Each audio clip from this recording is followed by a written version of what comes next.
told me I see the right, but it always falls. I see them come, I see them go. You see, all things pass into the night, and I said, "Oh no, sir, I must say you're wrong. I must disagree. Oh no, sir, I must say you're wrong. Won't you listen to me? You told me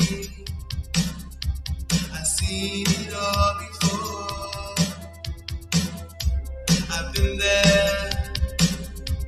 I see my hopes and dreams are lying on the ground. I see the sky just begin to fall.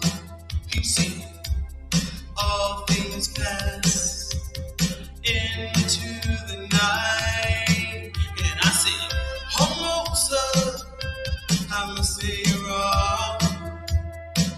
I must disagree. Oh no, sir, I must say you're wrong.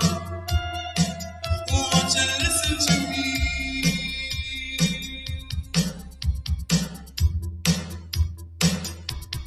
Goodbye, horses.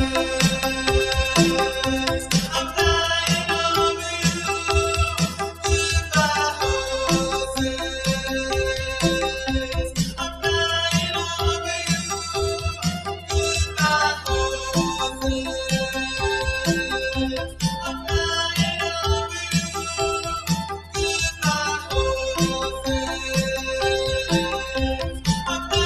flying, flying over you.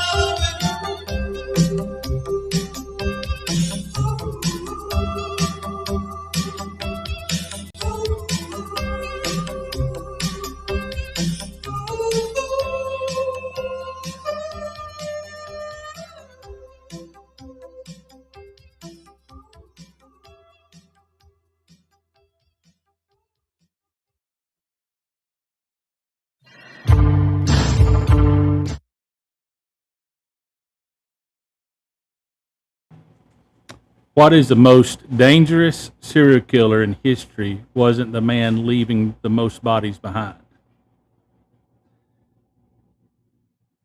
What if the man helping investigators find them? Tonight, we're stepping into the universe of Thomas Harris and the world of specifically Hannibal Lecter, a psychiatrist, a cannibal, and a master manipulator whose influence stretches across some of fiction's most horrifying murderers. Welcome to Front Porch Forensics. I am Bump Stock Ken, and sitting here beside me, as you can see, is the lovely Bump Stock Barbie, your hostess with the mostest. And I'm way too excited about this one. He's going to have to rein me in a lot. Yeah, I've got a list of stuff to kind of keep us on track, just because we are covering fictional serial killers.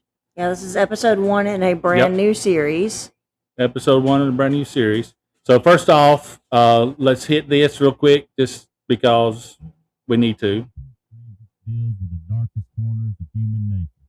This show contains graphic discussions of murder, violence, and the brokenness of the human. Let's say I have no idea what you're doing. So strongly advised.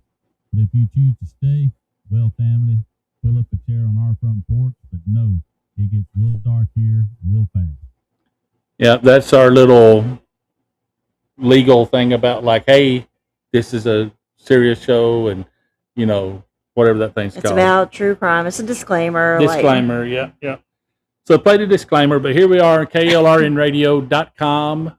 I want to welcome all of the friends and family and fans and haters and everybody else who's out there.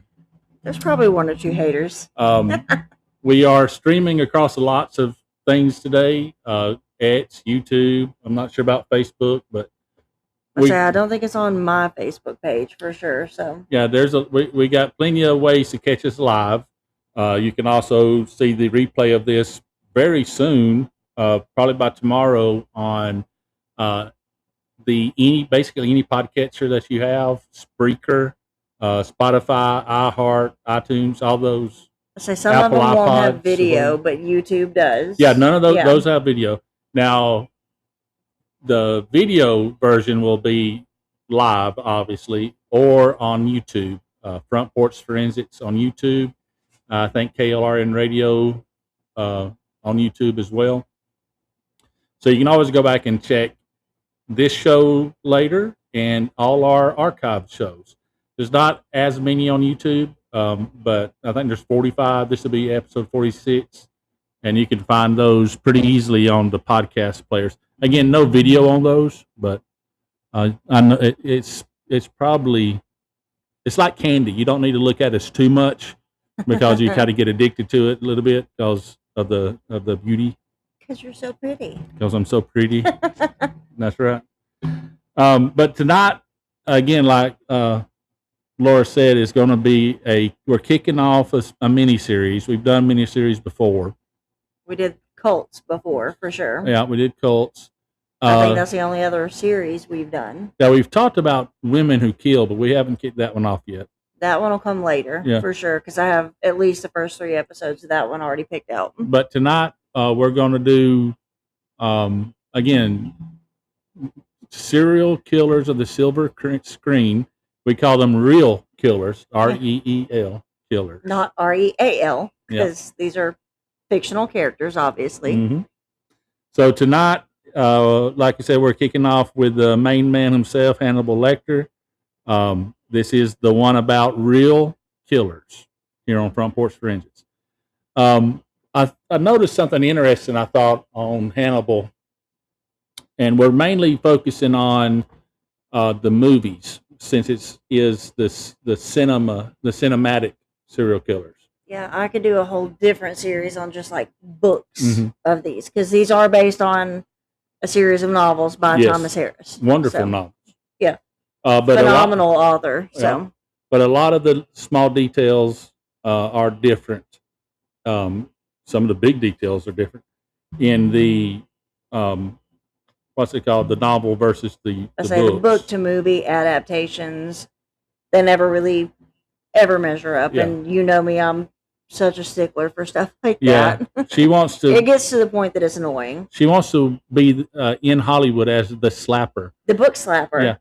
So if they ever start straying too far off the book, she just slaps them with a book. Like, no, we're not doing that. Especially for Stephen King stuff. Oh my gosh. Ooh, we need to do a series on Stephen King sometime. Yeah, we should. But anyways, this is cinematic universe of Hannibal Lecter. I encourage you to go read the books. If you haven't seen the movies, then why not? I say, where have you been all this time? Like, these are iconic, like, pop culture movies at this point. So this character has been, I think Silence of the Lambs was 1991. I was 4 years old when that one came out. Yeah, I don't remember the years, but yeah. I think so. But I mean, people, if y'all are in the chat, feel free to fact check me. But I do think Silence of the Lambs, the movie, dropped in 1991. Seems about right. I mean, I didn't see it until I was older. I was maybe 9, 10 years old. And my cousin Brian got in a lot of trouble for letting me watch that one with him. Right. But I don't understand why he got in so much trouble, because Mama can vouch for it that I was reading Stephen King 3 years prior to this. Yep. So. Silence of the Lambs, 1991. So. Ha! Nailed it. Since we're going to go through all of them, now there is a Hannibal, what's the name of it? Manhunter. Yeah, that was the original Red Dragon. It had William Peterson, and I cannot remember the dude's name who played Hannibal Lecter. Which, I mean, he's a phenomenal actor, but I think Brian Cox. That's his name. Okay. Just Brian Cox. Phenomenal actor. We love him in basically everything he's done, and that was not a bad movie. I loved that movie. Mm-hmm. Now that movie came out in '86, so a year before I was born, and that was Brian Cox as Hannibal Lecter, but Yeah. we're not going to really touch on that movie. No, because Red Dragon's probably the one with Edward Norton and everything that everybody Mhm. knows. So Right, Manhunter is an adaptation of the Red Dragon book. yeah, So- it was the original Red Dragon before Mhm. they made Red Dragon. So So we got Silence of the Lambs in 1991, Hannibal, the it was like after he the escaped, second, which he is was that's in the Italy second and one, and then Red Dragon comes in 2002. again, I don't like going by like the chronological order that the movies Oh, were I know. released. I'm just telling so, them when they were out, and then Hannibal Rising come in 2007. Yeah, Now to watch those in chronological order, you need Hannibal Rising, Yes. obviously. Then it goes to Red Dragon, then Silence of the Lambs, and then Hannibal. I do. Like if you were gonna watch them like in order based on like Hannibal's life. Well, I want to basically. interject. You got Hannibal Rising, the movie from 2007. Mhm. Then watch Hannibal, a TV show. It's a series, like a Ooh. 10-episode series. Mads Mikkelsen Mads Mikkelsen. was young Hannibal Yep. in that, and phenomenal. Mhm. Like he did so good with that. And We there's loved a, that one. There's a Will Graham in it as well. Yeah, it goes. It's like kind of their story. Those two, how Yeah. they work together, everything like that. So Now, it's not it's not from the novels. It's kind of a standalone storyline. yeah, But it's still good. So you got Hannibal Rising, Hannibal the TV series, Red Dragon, Silence of the Lambs, and then Hannibal the movie that was from 2001. I say if we're going cinematic universe though, in order of Hannibal's life, it goes Hannibal Rising, Red Dragon, Silence of the Lambs, then Hannibal. Uh-huh. I take out the TV show Hannibal from this entirely. Okay. Since we're only talking about the movies. Well, we was talking about on-screen versions, so I've got notes about that one, but that's fine. What's his name? Mads Mikkelsen. Mikkelsen. If I'm pronouncing that right, I don't know. But Yeah. that's him. He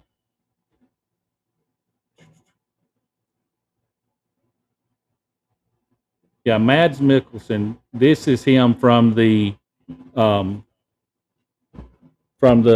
TV show, Yeah. and it's a good one. It's not necessary for the Hannibal Lecter storyline like you're talking about, Right. but if you see it, watch it. It's fine.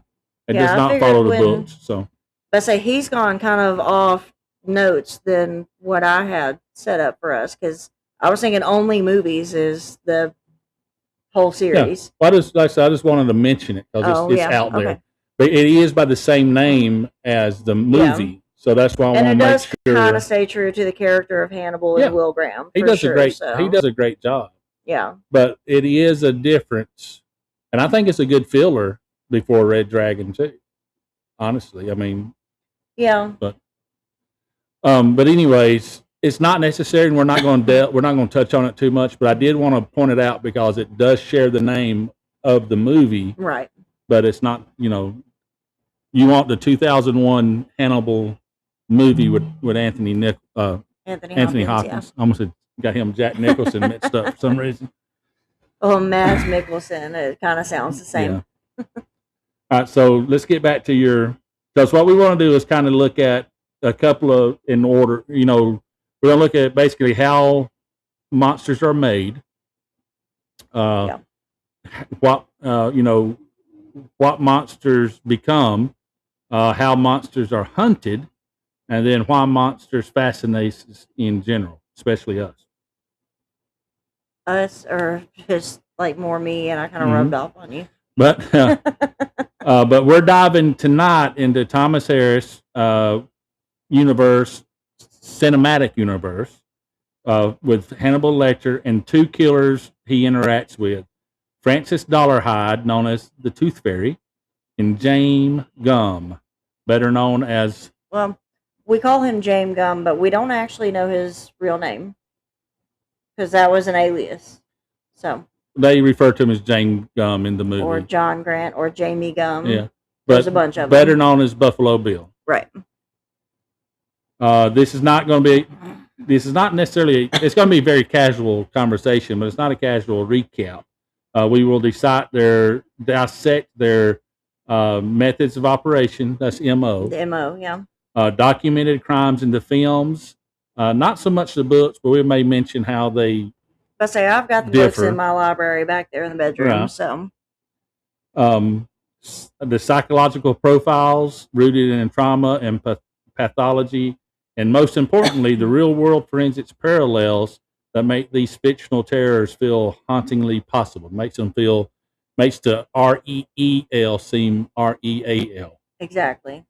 And that's why those movies get to me more than any kind of monster movie in Hollywood. So we're talking about, especially with Dollarhide, bite mark evidence, then skin processing with Buffalo Bill, cannibalistic rituals with obviously Hannibal Lecter, Hannibal the Cannibal. Then behavioral profiling connecting fiction to the grim reality of criminal investigations. So, do you want to start with Hannibal first and then work into Dollarhide and those? Again, Hannibal is really kind of the center of all of it. Right. Even with Francis Dollarhide and Buffalo Bill, he's the one that's helping them try to catch them. Like if he were not in prison and everything, he would be an incredible profiler. Yeah. Like he would lead directly to their doorstep, I think. But he's trying to teach them at the same time. Yeah, we see that especially in like Silence of the Lambs with Clarice Starling, because she's still a brand new fledgling FBI agent. Mm-hmm. So he's trying to teach them how to do this. Yeah, he's a great profiler, period. But, he's just not getting paid for it. Yeah. Well, kind of. What is it? Quid pro quo? Yeah. So, it's kind of getting paid for it a little bit, if you think of it that way. And that probably to him is worth more than money. Mm-hmm. For sure. And I want to touch on Anthony Hopkins as well, because we mentioned he made this. You mentioned him making this role iconic. You had Brian Cox and Mads Mikkelsen playing variants. You have Aaron Thomas play the child version. You have let's see if I got his name down here. Oh, I don't have it. It's a French name. Yeah, he was in Hannibal Rising, the one that plays like. When we get to Hannibal Rising, I'll find his name. He was a model too. I actually remember like years ago when that movie was like brand new and stuff, seeing like I think it was a cologne commercial, and I was like, "That's Hannibal on the TV," because it was that same guy. He was also a model and. Yeah, and he's from France, but let's say we can get to him. When we get to when we talk about that show real quick, but I got it pulled up now. Gaspard Ulliel. I say with French names, we're gonna butcher them. I say Ulliel. How's that? Ulliel. Gaspard Ulliel. Yeah. So I guess. But I mean, if you're familiar again with these movies, you know exactly who we're talking about. Yeah. So that's in when he plays young Hannibal. Now, but I want to touch on Anthony Hopkins because he made that role iconic. Because when you mention Hannibal Lecter, or even vice versa, when you mention Anthony Hopkins, a lot of people think Hannibal Lecter before anything else. Like I was telling you earlier, we see that meme going around that asks the question, like, who is an actor that played a role so well that nobody else could ever come close to it? This is mine. Yeah. Nobody can play Hannibal Lecter the way that Anthony Hopkins has. Mm-hmm. I mean, he's just iconic. Like, I mean, even when I watch like Manhunter, and I love that one because I love William Peterson. Like, he's on my list. Gil Grissom, basically.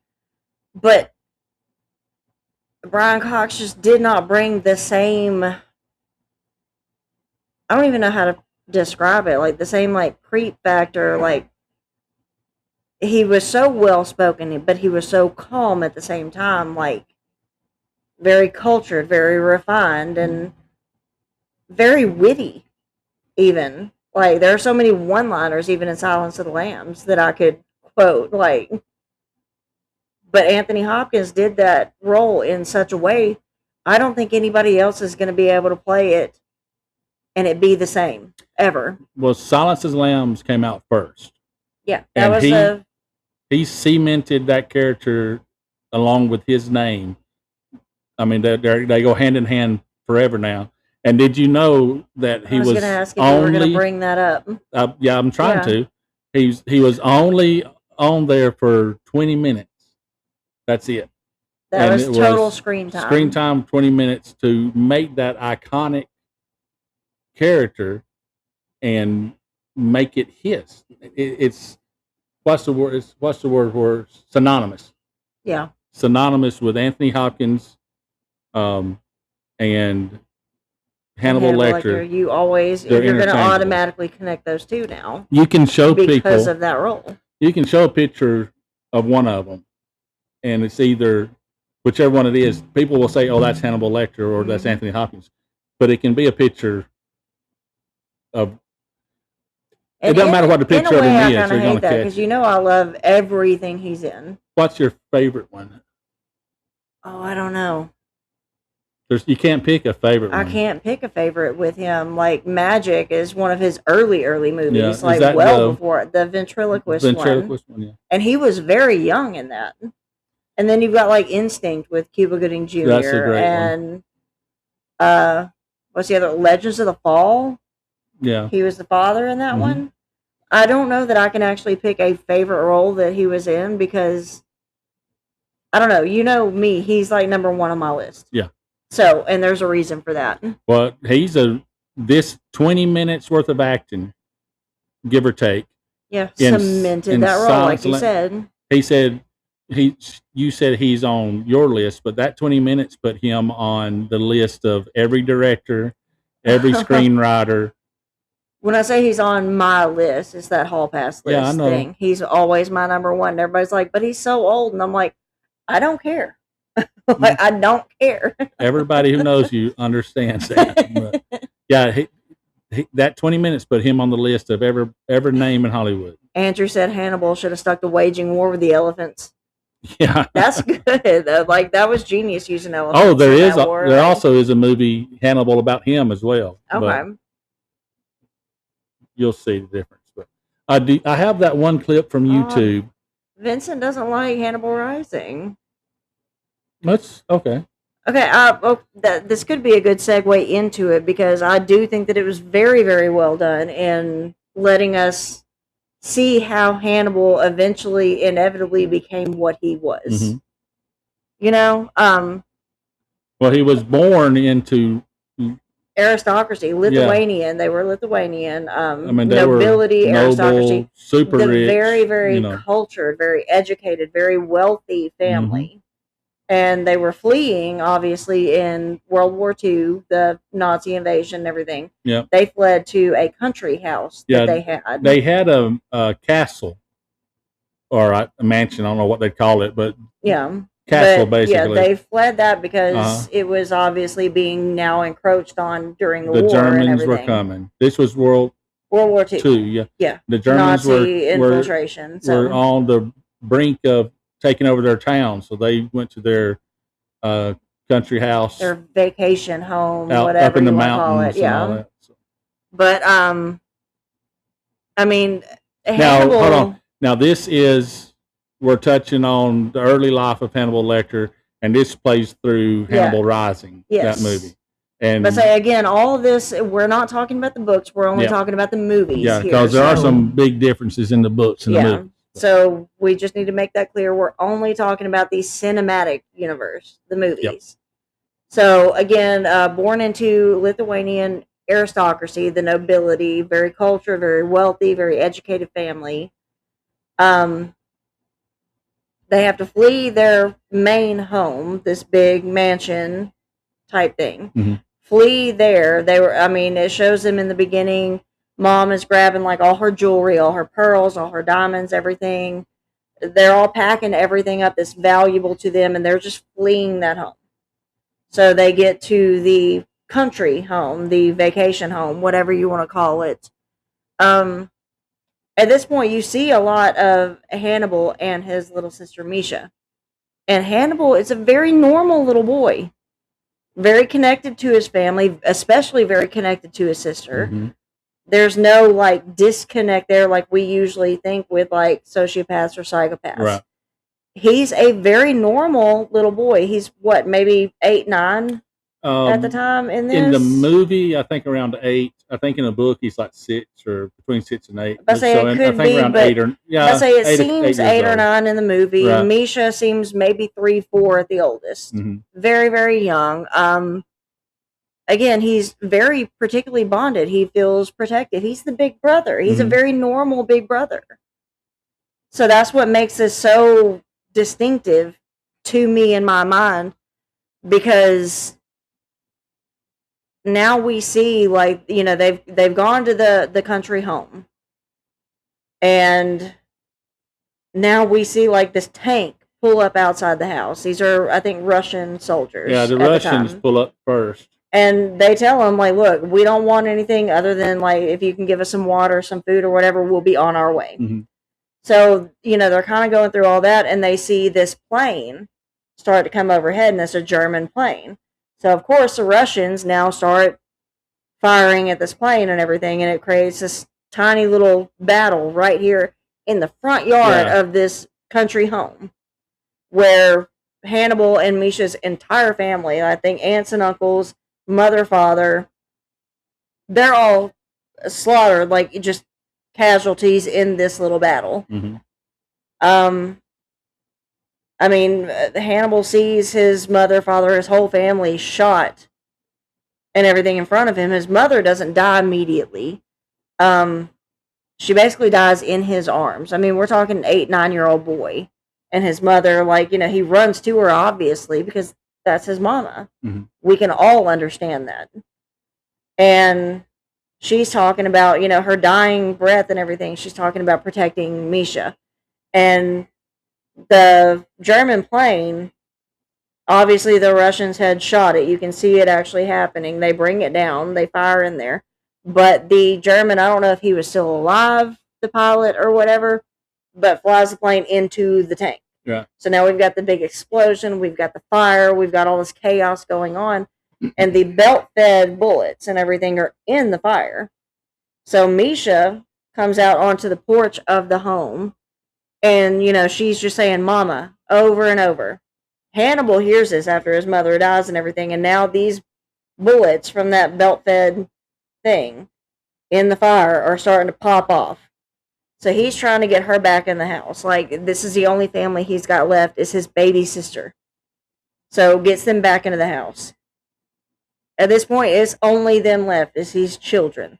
That's all of the family that is left. There is no adult, no one. They are left in this house by themselves, completely alone, in wintertime. They're kind of starving, and then you've got these men that were shown earlier in the movie. I think they are Germans, but they were not actually like SS, like not Nazis. But the Nazis were telling them, like, if you want to be part of us, if you want to be like one of us, you have to prove yourselves. Mm-hmm. So they were gonna like kill some of these like hostages, kind of that they had and whatnot. But unimportant, those men are the ones that actually come across this country house, and they find these 2 children by themselves. Mm-hmm. So of course, you know, they kind of set up camp here. And again, dead of winter. Misha is 3, maybe 4 years old, it seems, in the movie. No older than 5. Yeah. At the very oldest. She's starting to get sick. They have no food. Like, they find like a deer out there that's frozen, but they also find frozen maggots. So he was like, okay, this thing was rotten before it froze. We can't eat this. They're eating like whatever they can get a hold of. And then this man, as he's eating like some kind of bird, there's feathers. I don't know. You can't really tell what it is. And he's even got blood on his mouth, like when he pulls the hide away, and he looks up at the children on the upper level of the house, like, who are looking down at them through the railings. Mm-hmm. And all he says is, we eat or we die. And Misha is coughing at this point. They find out she has pneumonia. Yeah. She's going to die anyway. They have no way to get her medicine. They have no way to do anything. So Eat or die. Now, isn't Hannibal? He's getting sick too, isn't he? At this point, He's weak, but you don't really like. They checked both of the children, but Misha is the one. Like one dude put his ear up to her back and everything to hear her lungs, and says she has pneumonia. She's not going to make it. Right. Again, they have no antibiotics. They have no way to treat this. That little girl is going to die, and I absolutely get that. But you still go back to what this man said: we eat or we die. And that's the reason they were checking on the children, because they're like, which one are we going to do this to? Yeah, which one's the weakest? Which one's going to go first, and basically?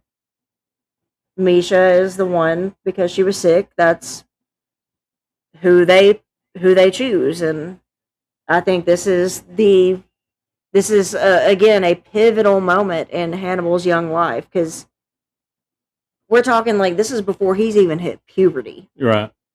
He's right there in that window. His entire family has just been slaughtered in front of him. Well, it's right there in that window where we've talked about where the psyche is developing, and so those formative years is what they're called. Yeah, it's so important that whatever happens is instilled into their psyche at these ages. I say it imprints. Yeah, and he is prime time, right in that window. So, I mean, no details even in the movie and everything, but we now know what happens. I do want to mention, like, at the very beginning, you see, like, Hannibal and his interaction with his sister and everything, and she's got this silver bracelet. And he's telling her, it's very, very sweet, you know, M is for Misha, and, you know, she's very, very little, and she just repeats her name. Very sweet moment between them. So that bracelet does come back into play later. Right. But, yeah, I mean, can you imagine, like, your entire family is just slaughtered in front of you. You're alone for God knows how many days until these bad guys come across your house and find you there. Because, of course, they're going to go into the house, they're going to raid it, they're going to see whatever food or valuables they can get from it. And they find 2 children. Right. 2 very young children. And there's, 4 or 5 of them, I think? 5, maybe? I can't exactly remember. I wasn't counting. I was getting ready earlier, so. Well, that's them portrayed in the movie. So, yeah. You can kind of see the age range there. I say definitely the older brother, and again, very typical what we would think is a normal older brother, a normal sibling relationship.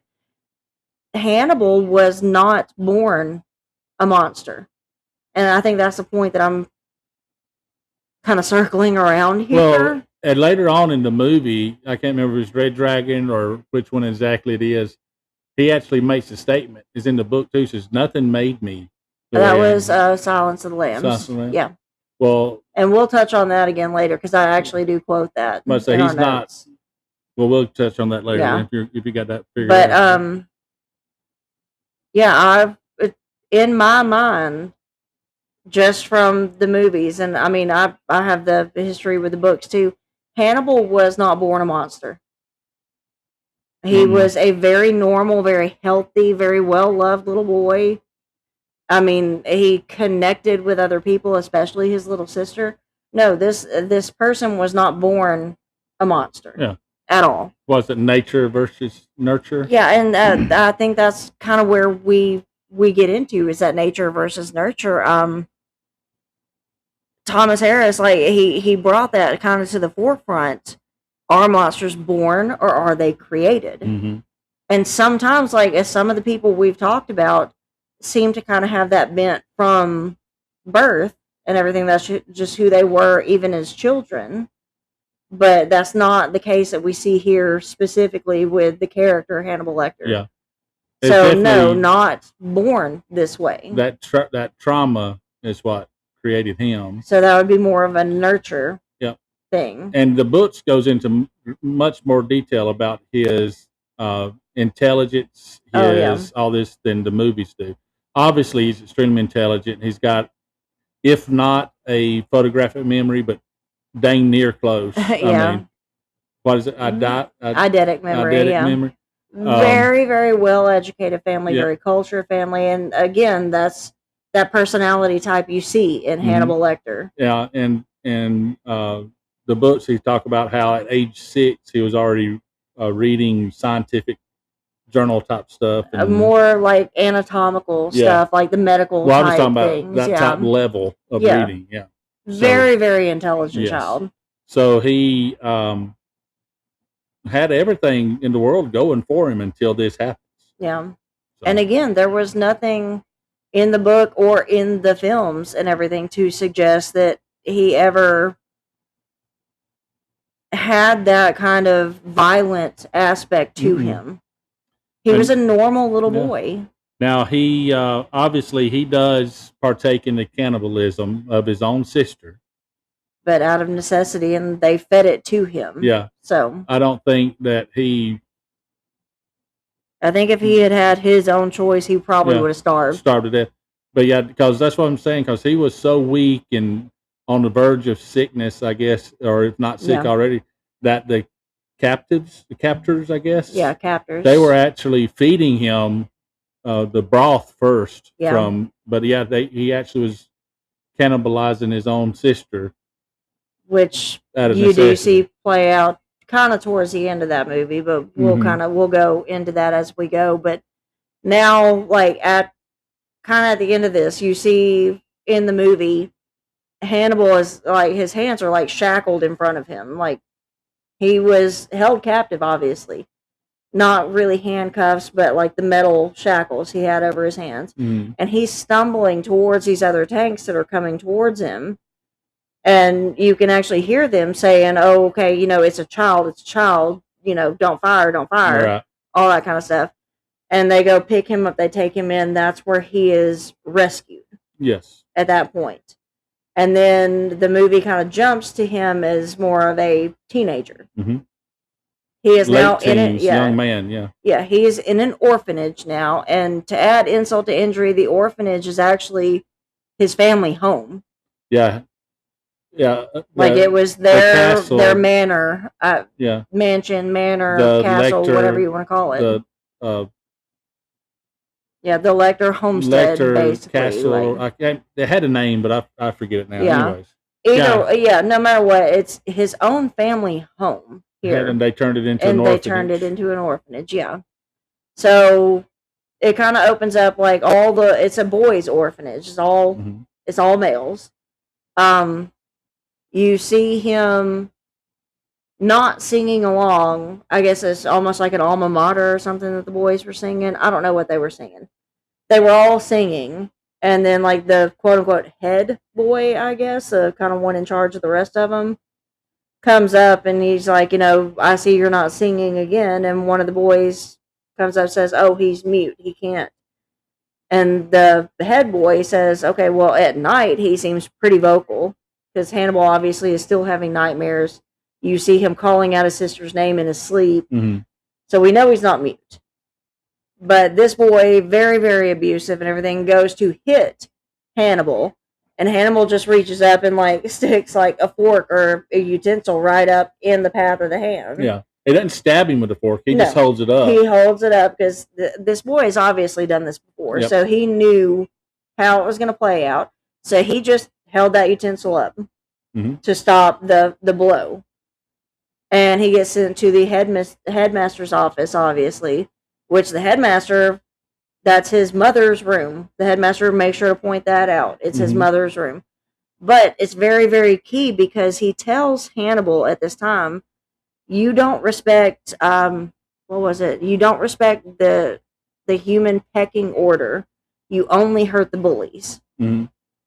And to me, that's very, very telling because even then, Hannibal was now exhibiting violent tendencies, but only towards people who were hurting other people.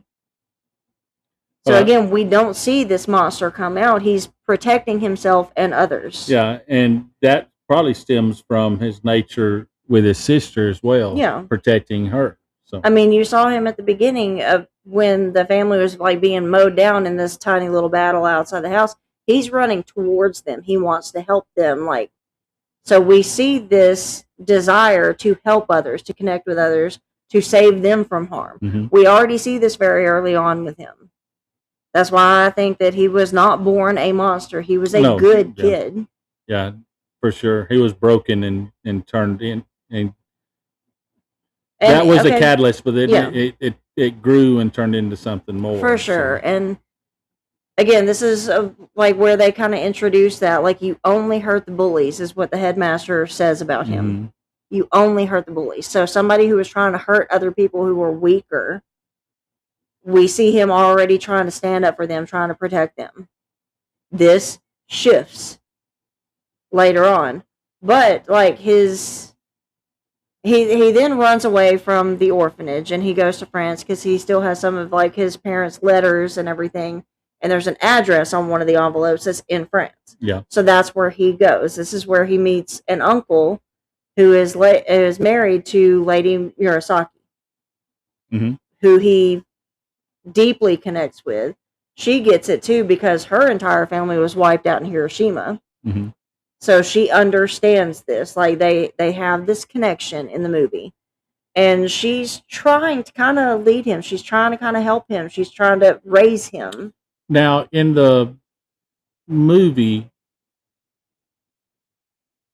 is that his uncle's wife in the movie? Because in the book, it is.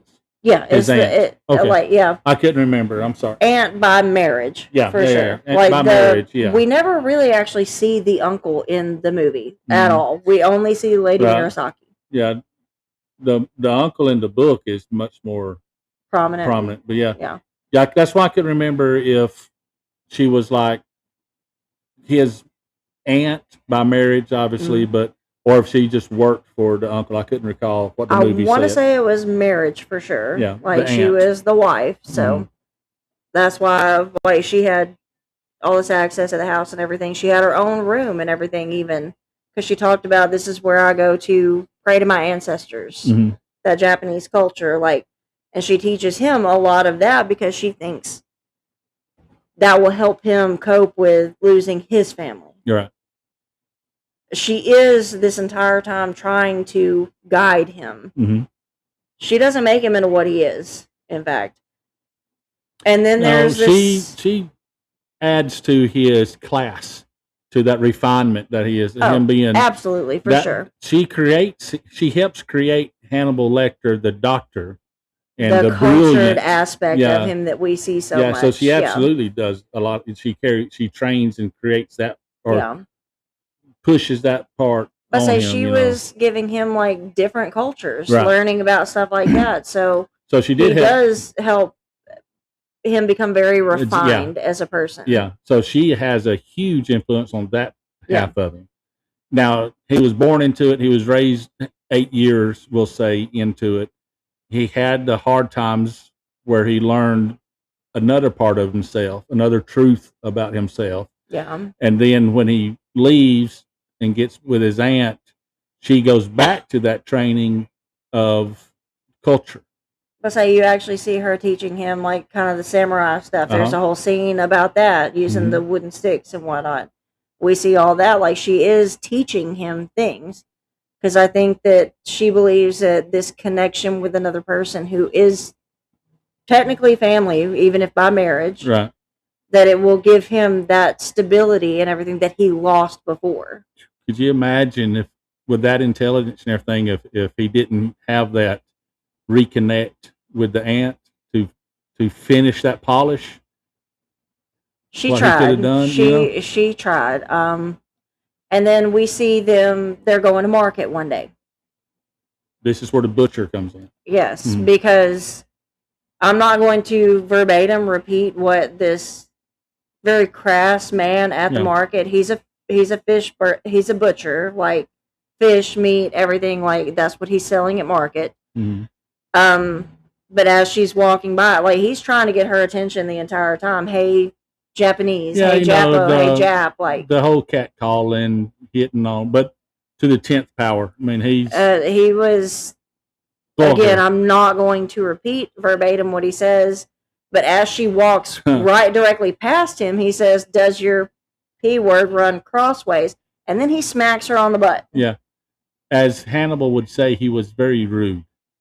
Yes, Hannibal cannot abide rudeness. But anyways, and that's what actually, like, that's what he targeted the butcher because a little bit further in the movie, we see them encounter one another at the river while the butcher is fishing. Right.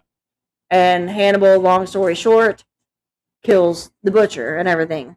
But he did it for Lady Murasaki because that man was unbelievably rude and vulgar with her, and he could not abide that. Yep. Could not abide it. But he then, and this does come into play in the movie too, he talks about dinner etiquette, especially with fish. That the cheeks of a fish, cheeks, I guess, because I don't think fish really have cheeks, but right there below the eyes, that little fleshy part right there in a fish right below the eyes, were a delicacy.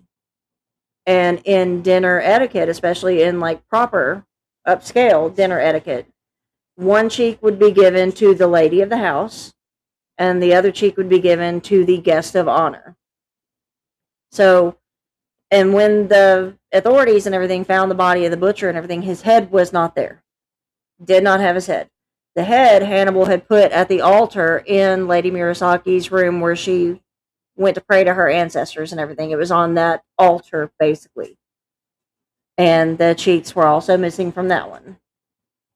But Right. these are people, these first kills and everything were almost, they were the revenge killings. Like, he got back at the butcher for being rude. Right. And then he kind of got a taste for it, so to speak, I think. And he wanted, especially, Japanese culture back then with opium and whatnot. He wanted to be able to remember what happened. He wanted to be able to fully recollect what happened to him and his sister. Now, Lady Murasaki does not want to do this with him, so he just takes the opium by himself anyway, and all the memories come flooding back to him, obviously. He remembers the faces and the names of all the men that targeted him and his sister. So that's when he starts going after them. One by one, picking them off. Okay, Owen from Grey's Anatomy, that actor, I can't ever remember his name. It was his daughter, like him and Hannibal and Lady Murasaki are in the restaurant because he figures out like where this man like owns this kind of cafe restaurant thing. The man comes in with his own daughter and everything, and Hannibal realizes that little girl is wearing Misha's bracelet. Mm-hmm. So he I'm not going to go through every single. That's murder, how he but finds the group that held him and his sister captive and all that. He threatened that man with his children's lives to get names and whatnot. We're not going to go through all those murders, but these were murders of revenge for his sister, Right. basically. They were not like just because he wanted to. He wanted to get, that's how these started out. And I'm closing in on 8 o'clock, so I'm going to try to burn through the rest of this. At the end of the movie, spoiler alert for anybody who has not seen Hannibal Rising, but towards the end of the movie, like he's on this houseboat of the head guy, the one that was like giving the orders, basically. Ends up on this houseboat with him, and he's got sex slaves on this boat already. I mean, one of the women, please kill him, because she's been held captive, raped daily, like, it's just awful. But he's on this houseboat, and he finally gets the head guy, and, like, the man is pinned down underneath him, and he's actually carving the letter M into his chest. Lady Murasaki runs in and tells him, stop, forgive them. She is weeping at this point. This woman who has tried to basically raise him and be there for him and try to heal him. She's telling him to stop, saying, please forgive them. And he is like almost frothing at the mouth at this point in the movie. Like, he's so into the vengeance aspect of this and causing so much pain to this person. And he eventually tells Lady Murasaki that he loves her. And she is, again, tears rolling down her face. She said, there's nothing left of you to love. And she leaves. And that's the moment where you see Hannibal just go full feral. I think that right there was the moment that he turned into the monster that he is. Yeah. Because she says there's nothing left of you. Mm-hmm. Like, not just to love, but just there's nothing left of you. Like that boy and everything that was so traumatized is completely gone at this point. So Hannibal Rising to me, very, very important movie to understanding who Hannibal Lecter actually is. Yeah. How he becomes what we see in the future movies. Yeah, I definitely understand why some people prefer that's their least favorite one. And I get it because obviously Anthony Hopkins isn't in it. Yeah. But the feel and the speed of that movie is different than the main trilogy and all that as well. Yeah. But say when you actually get Hannibal as an adult and everything, he's slower. He's more methodical. Every single movement, every single word is carefully thought out. So this is just him again. He's gone full feral. Like he's gotten these men that hurt him, that hurt his family, and he loses himself. Right. Then that's the pivotal moment. And then, like Vincent said earlier, the film was not good. I preferred the novel, and in that case, for sure, I agree with that. You know me, I'm always going to say the book is better than the movie. Every single time. It does not matter how much I love the movie. The book is always better. So moving off from his early days, you can see how the trauma and everything he went through started that. And I'm sure in the novel it mentions, but I'm sure it's like he kind of blots out what he did to Misha as best he can. He does. There is that mental block because the last one that he killed was like, you ate her too. Right. And you see him like scream when that memory comes back to him. You can see this because he blocked that part out. Like that was his baby sister. He adored her, cherished this little girl. So that level of trauma, especially for kids, they have this ability to just almost erase it. Yeah, I think that that was the part that finally, like you said, broken that released that the cannibalistic side of him for sure. I think. Well, that he realized, or maybe in his mind, he was like, "Okay, well, I'm a monster just like they are." Yeah, that's what I'm saying. Yeah, exactly. And we do see release that part of him. Another thing worth mentioning is in this first movie, he had gotten like a scholarship to this academy and everything that prepared bodies for anatomy students. So at the time, while he's going to school and everything, he's got this whole like journal of drawings and everything, and that anatomical drawings of these bodies that he's helping prepare. So we get this forensic background now that he's got. Right. He understands it. This is the difference between in forensic psychology the organized killer versus the disorganized. He is highly organized. He's methodical. It's very personal. There's a reason for it. Right. And even then, like while the police were trying to find the person who was killing these men, he was able, even in a lie detector test, they were looking at the results later, and the person who ran the test said he reacts to nothing.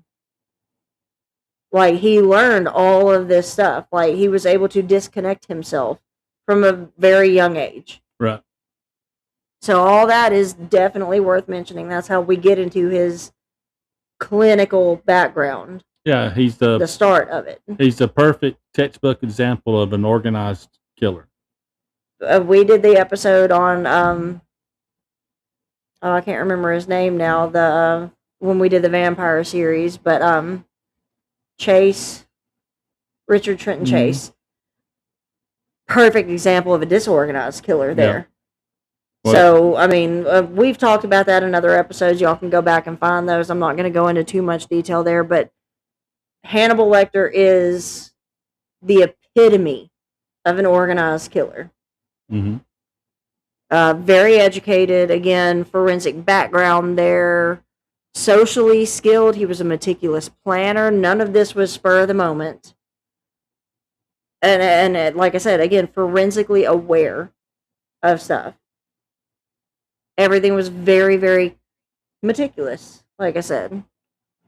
Yeah. Zelda saying hello, too. Hey, Z. We're about to hop into Mr. Brass is talking about the Tooth Fairy. We're about to get to him in just a Yeah, minute. we're coming into him. The cannibalistic aspect Yeah. of him. Do you want to touch on that? But say you've got all my notes on that. Yeah, Again, this will just kind of wrap up that first movie that tells us who he is, how he became what he is. Punishment. There's kind of 4 parts to it. There's punishment. Victims are rude. We see this play out when he murders the butcher and consumes his cheeks. You talked about that. Possession, similar to Dahmer, only it wasn't about keeping the victims with him. It was wanting total possession of these people. He didn't need them thinking like they will become a part of me forever. And, yeah, like Dahmer did. He done it as like a power move almost. Yeah, exactly. And that gets into the domination. It's the ultimate exercise of power over another human being. Yep. Like, not only do I have this control over your life and your death, your body belongs to me too. And then the symbolism of it about him with his sister Misha. Yeah, kind of a reversal of what happened to her. Like, he did to them what they did to her. Yeah, essentially. And in my mind, I think maybe there's a part of him that thought that was the ugliest possible thing you could do to another human being. Mm-hmm. It was like almost the ultimate insult. Yeah. Like, not only do I have control over your life and death, but even after death, your body is still going to belong to me, and I can do with it what I want to. Mm-hmm. I think he probably saw that was like the ultimate ugly thing that he could do to them to punish them. Yeah, but and we do actually have a real life, like we mentioned Dahmer a second ago. Yeah, there was a man, Alfredo Bali Trevino, was actually a real doctor that inspired the character of Hannibal Lecter, because Thomas Harris met him while he was researching a story in, what was it, Mexico? Yeah. The dude was not a cannibal, though, but his intelligence, his elegance, the calm demeanor is what we see now that he wrote into that character, Hannibal Lecter. Yeah, Anthony Hopkins made it his own, but yeah, that was the part. Yeah, that Thomas Harris, the creator of Hannibal Lecter. Yeah, the cultural side of Hannibal Lecter come from that doctor. But he's also got, he used Albert Fish and Dahmer as well as kind of. I say very loosely. Yeah. Especially kind of more the sadism and everything, the whatnot of Albert Fish and the almost punishment aspect of it, even though Albert Fish wasn't punishing his victims, just the victims' families. Yeah. Based on the letter he wrote to Grace Budd's parents. So, but very loosely based on those real life. I'm sure there's several that's he tied into to create the character. So, but he is, like I said, iconic, and Anthony Hopkins really brought him to life with that. Absolutely. So, if Hannibal represents control, then Frances Dollarhide represents chaos struggling to become control. Yeah, he was also an organized killer in the books and the movies. We're moving to. Now we're into Red Dragon. Red Dragon. I want to point out that at the beginning of Red Dragon, you have Will Graham, played by Edward Norton. Yeah, Edward Norton, and then you have Hannibal Lecter. They're kind of working together. Yeah, like they actually were friends. Like Will Graham, the character played by Edward Norton, respected Hannibal Lecter for his psychiatric mind, basically. And Will Graham did not know at the time that the person he was tracking actually was Hannibal Lecter, the doctor, because he starts talking about like what was the line he was, because Hannibal was like, the trophies and everything, why is he keeping them? And Edward Norton says, he's not keeping them, he's eating them. And then Edward Norton kind of sits back after a few minutes of talking and everything. He sits back, he goes, I almost had it, like something almost clicked in his mind, but he said he was so tired, like and then Hannibal stands up, just kind of smiles at him because Hannibal's not a stupid man. He understands, okay, he's got me. He is about to figure it out. Yeah. So he walks out of the room like, oh, okay, it'll come to you, like just kind of comforting him. He leaves the room. And then Edward Norton, Will Graham stands up. He's kind of looking through the books. He sees one book. He picks it up. It's marked, and he opens it up, and I think it's in either French or Italian. But there's a notation, a handwritten asterisk by one thing, and it says sweetbreads above it. Sweetbreads are not actually breads. Mm-hmm. They're flesh. And everything kind of clicks. And you can see it on his face. Yeah. Like that dawning realization, like, oh my God, he's right here. The guy I've been hunting is right here. He turns around, Anthony Hopkins takes a stiletto or something, stabs him in the liver. He does this on purpose. Remember his anatomical background. And he says, you're in shock right now. I don't want to make this hurt for you. Right. Because he actually respected Will Graham. Mm-hmm. But that's how Hannibal Lecter gets caught. And I think it's important to go back to that TV show, Hannibal, because they build this friendship between Hannibal absolutely. and Will Graham in that 10-part series, whatever it is. Did we have I think it was like 3 seasons of that one. But that actually tells how they become friends and how they're working together and all these kind of things. Yeah, it was beyond a professional respect. Like they actually, even for Hannibal, I think that's the reason he didn't want Will Graham to suffer. Mm-hmm. Because he considered him a friend. Mm-hmm. So, and that's a photo of Edward Norton right there. It was after the capture. It's when Anthony Hopkins is in that iconic cell. Yeah, this is the first time we see the glass. Yeah, because cell. Will Graham, even as he's like losing consciousness, shoots him. Mm-hmm. That's how. That's how Hannibal Lecter gets caught. That's how he ends up with Dr. Chilton in that cell. Everything. Mm-hmm. And I would love to do a whole thing on Dr. Chilton one day. I mean, there's narcissism and ego just on a different scale, I guess. Yeah. I don't know. Dr. Chilton's just, he's a whole thing in and of himself. But now Will Graham, like he had, after that attack and everything, after he recovered, and you see in the movie, he's got this big scar on his side. But he's retired to Florida with his wife and his son. And Jack Crawford comes to him and asks him, like, because there's been a series of 2 murders at least, family annihilations, one in Atlanta, one in Birmingham, a month apart. I can't remember the Jacobys and somebody else. I can't remember their names now. But anyway, they're trying to find the man who is doing this. So Jack Crawford goes to Will down in Florida and everything and asks him if he'd be willing to help out. And not only if he'd be willing to help out with that case, but if he would go, again, talk to Dr. Lecter. Right. And, I mean, even tells him, like, look, if you don't want to do this, like, I understand completely. I get it.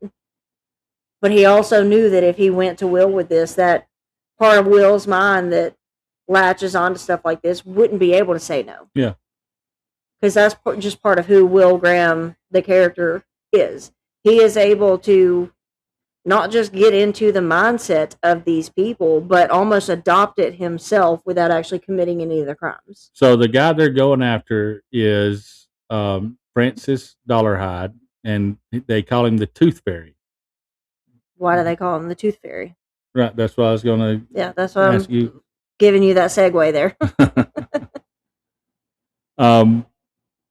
Do you want to go how, I guess you can start with his MO, I guess. We need to start on like how you have to go by how he commits each of these murders in the books and the movies. Mm-hmm.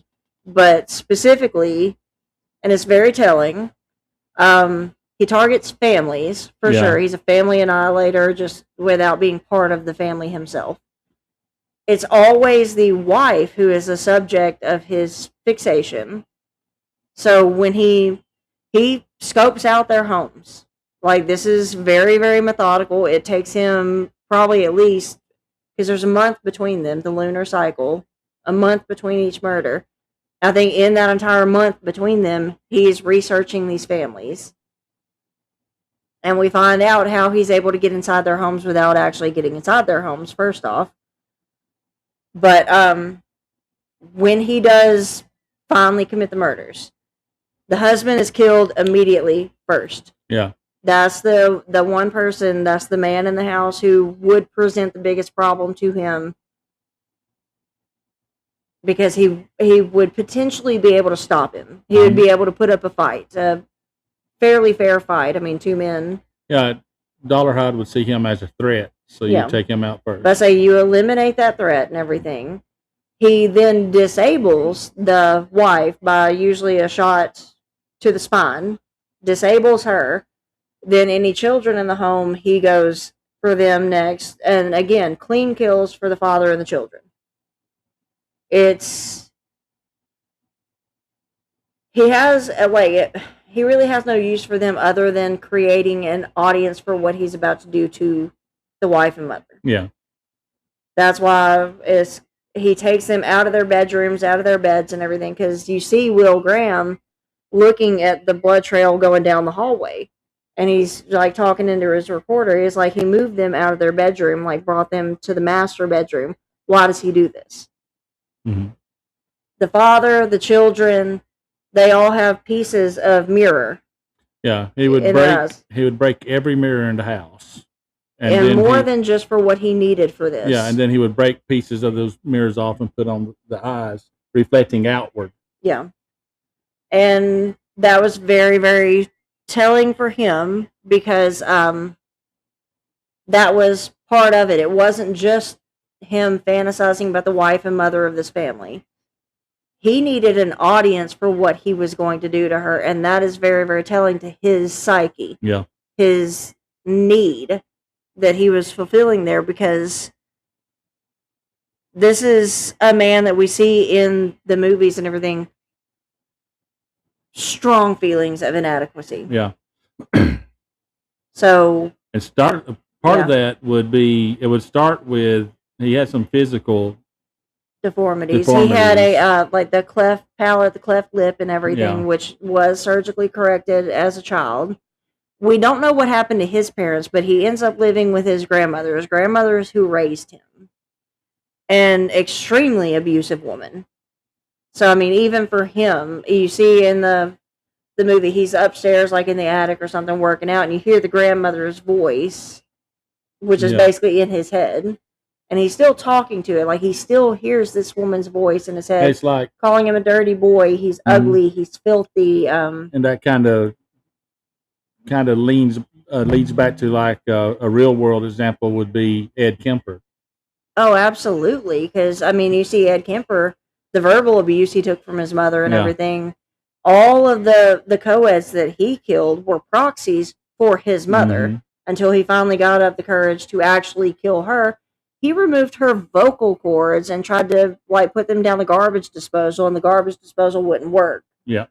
But then after he killed his mother, like, he was basically done. He turned himself in. Mm-hmm. But I don't know necessarily if Francis Dollarhide, the Tooth Fairy, I don't know if these women were like proxies for his grandmother. I think there obviously was a sexual crime. Yeah, I think it was more to not necessarily a proxy for the grandmother, but maybe to prove her wrong. Like, I am this strong boy, this and attractive, and all these kinds of things. Yeah, because I mean, he worked out a lot. Like, I mean, his deformity, even they put a little scar in the movie on his lip and everything. I've got the picture up. You can see. Yeah, and I mean, they did very well with the makeup and everything, because it's a very subtle scar, which usually happens with cleft surgeries and everything. You still see the scar, but it's really not noticeable. I think Joaquin Phoenix actually has one. Yeah. So, I mean, that's in real life, actually. So, I think this one was just makeup, but I don't think that actor actually has I had to think back at Gladiator to see he's definitely his prominent there in that movie. So, And I think that was natural. I think in that movie they kind of at least leaned into it. I'm not exactly sure. Don't take my word on that. well, I know But the Dollar we're High talking about the character. scar Yeah, the there. Dollar Like High. he thought that was a deformity. Yeah, he saw it as a deformity. He also had a speech impediment as well. Well, because of that, the cleft palate and everything, it does impede your speech and everything growing up. So between that and the grandmother's constant abuse and him kind of having to take care of her as well, he had social isolation to add on top of all that. Yeah, So, this boy had no friends. Uh-uh. Because I mean, it even talks about like in the books, at least him being bullied by his peers and all that kind of stuff. So there's this again, like you said, the social isolation for him, Mm-hmm. especially. He doesn't believe that he's enough for anybody, not as a friend, not as a lover, not even as like a child or a grandchild.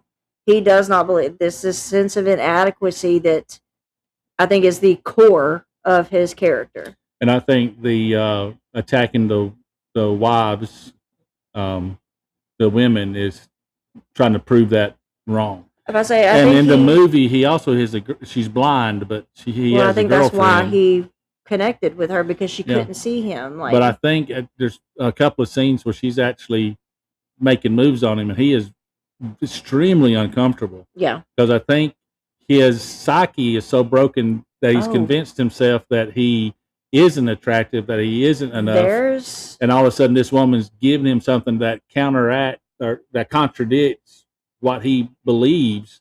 So it's kind of throwing him off. That dilemma, that storm inside of him going on. There's actually very beginning, like because she's the one that works in the dark room. She kind of helps develop all the film and everything that because he works in a film company basically. They do the home movies, they do photos, they do all that kind of stuff. She works in the dark room because obviously she doesn't need light. She's blind. Every room's a dark room. That shouldn't be funny. It's accurate. Tony Topslot would agree with me. Y'all see what I deal with? No, they don't if they're blind. But the ones watching probably can see it. Lobbed that one right down the middle, didn't I? Yep. Okay. Anyway. Mm-hmm. Okay, like she's talking to him, she's all friendly and everything. Then that kind of like skeezy employee comes in, asking her, "You want to ride home? Like we could maybe stop at a bar and everything, all this kind of stuff," and kind of winking at Dollarhide in there. So I can't remember his name now. I just watched it, but I can't remember. Anyway, doesn't matter. But yeah, she takes the bus home. It's pouring down rain and everything. He pulls up in his van and just shouts out the window, "Ride with me." And she's like, "Oh no, it's okay." All that kind of stuff. He was like, "No, ride with me. It would be my pleasure." So he gives her a ride home. They get to the house and everything. She lives alone, which is phenomenal for a blind woman. And she plays it very, very well. Like even cutting a slice of pie, like just kind of guiding with her hands and whatnot. Talking to him about seeing a cougar once before she lost her sight as a child. All that kind of stuff. And then she tells him, she walks up, she goes, "Let's just get the elephant out of the room. I can tell you've had some kind of soft palate surgery." She said, "But you speak very well." She's like, "You shouldn't be self-conscious about this." So that's what she's telling him. And then she wants to touch his face to see if he's smiling, and he stops her just right before she touches like his mouth. Stops her and says, "Just take my word for it that I'm smiling." Yeah. Because he's still so insecure that he doesn't want her to feel his face, because I think he thinks that he'll still be ugly to her, even though she's blind. Mm-hmm. But her blindness is actually like a positive thing for her in this budding relationship here. Yeah. But yeah, he has now this idea of himself,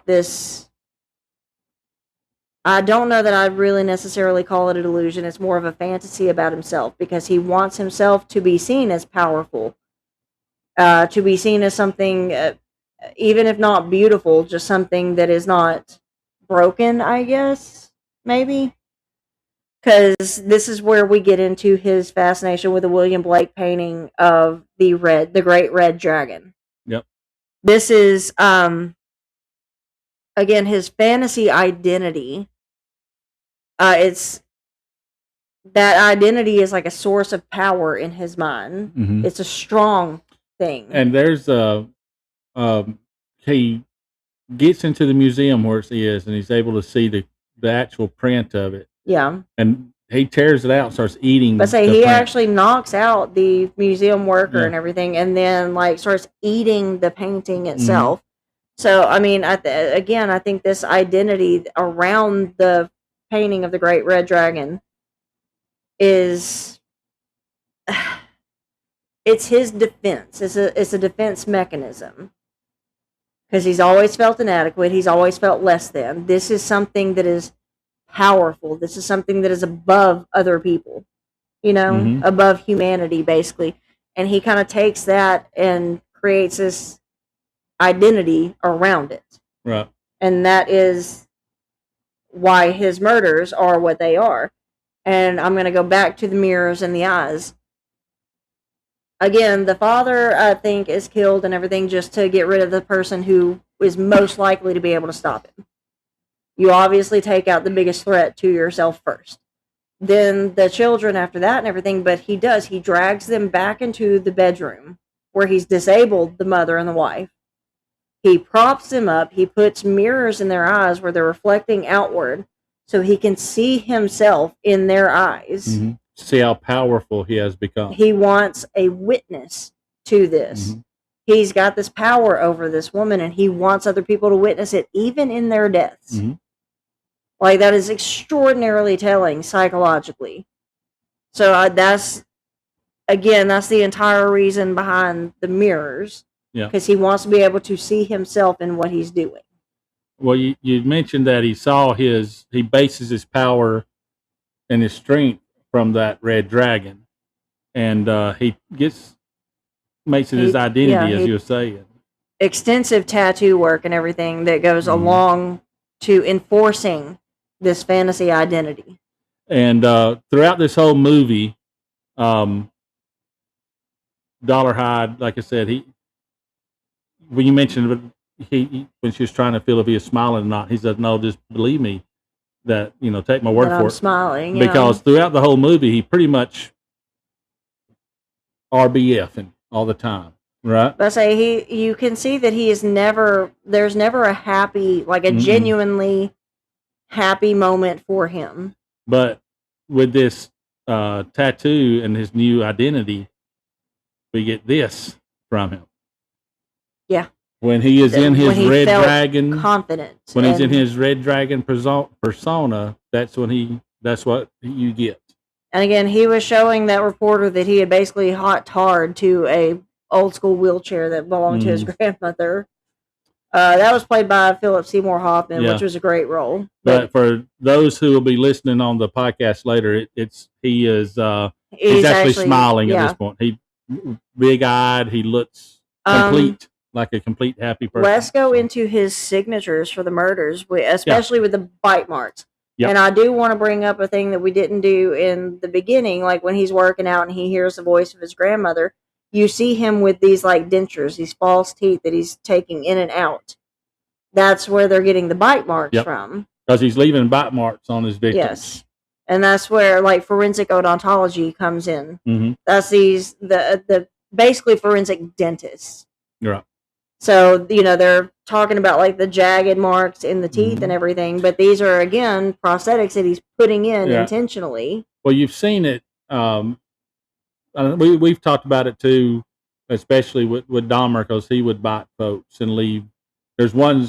No, famous, Ted Bundy. Yeah, it was Bundy. It was Bundy. Yeah, it was Bundy. There's one famous photo on the butt cheek where he bit, and they actually was able to do the casting and match up to his teeth. One of the things that they presented in court was an overlay where you see that it's like identical.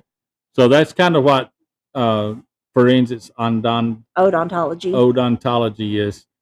And so y'all are familiar with it. We've talked about it before. But this guy used false teeth. Yeah. And I got a picture up there too, and there's some pretty gnarly looking teeth. That's at the beginning when he's working out and you hear the grandmother's voice and he takes out these teeth that you see right there that he's showing in the photo. he takes them out because, I mean, again, they're not his real teeth, but he is aware enough that the need to bite will tie him back to the victims definitively Mm-hmm. if he were not to use the false ones. Yep. And I think it was also a way that he could put on the red dragon and shed it as well. Because he Taking the teeth out. yeah, would because be- he would take on this persona of the red dragon completely, and I think that was part of that ritual of becoming Yeah. that dragon. These rituals and everything will, and I use ritual and signature kind of interchangeably because these rituals are very, very important Yeah. to them. They are absolutely necessary for the murders. But that's why they call him the Tooth Fairy, because of the bite marks. Yes, exactly. That's what we was talking about there. What we decide, like BTK was the strongest real life comparison I think there. BTK would probably, as far because of the way he done the family Yeah. killings, and he would bind them all up and pose them, and this elaborate type. Not that BTK did exactly the same, but It's the closest that we've got that came to mind for but sure. it's and then What do we say? Son of Sam was the other one, just because it was a claimed outside external influence there. The Red Dragon was the one doing the murders, not Francis Dollarhide. And that's why I think the false teeth plate was removable, so because he could shed that skin, Right. he could shed that identity. And but the son of Sam thing was complete BS. I don't think he. Well, I mean, actually even believed it. BTK said that there was an external quote unquote force like driving him to do it. No, all that is a lie. Like they were just saying that to try and maybe get lesser sentences or something. That's all that is. Yeah. They knew exactly what they were doing and why they were doing it. So that is Francis Dollarhide, and I think Francis Dollarhide is a phenomenal villain in the movie. Oh, Phenomenal. absolutely. Like if y'all have not seen Red Dragon, seriously, go find it. It's the dude that played Voldemort that plays Francis Dollarhide. What is his name? I don't know. I just know he plays Voldemort. I can't remember now myself. But are you looking him up or? Yeah, I was going to, but I ain't going to word fool with it. Anyway, I'm about to say it's Voldemort with a nose. It's cool. It's Voldemort, but he actually is an attractive man, and I mean, we see this. Ted Bundy was an attractive man. Jeffrey Dahmer was attractive. Like these don't look like monsters. Right. And we've talked about that before on the show.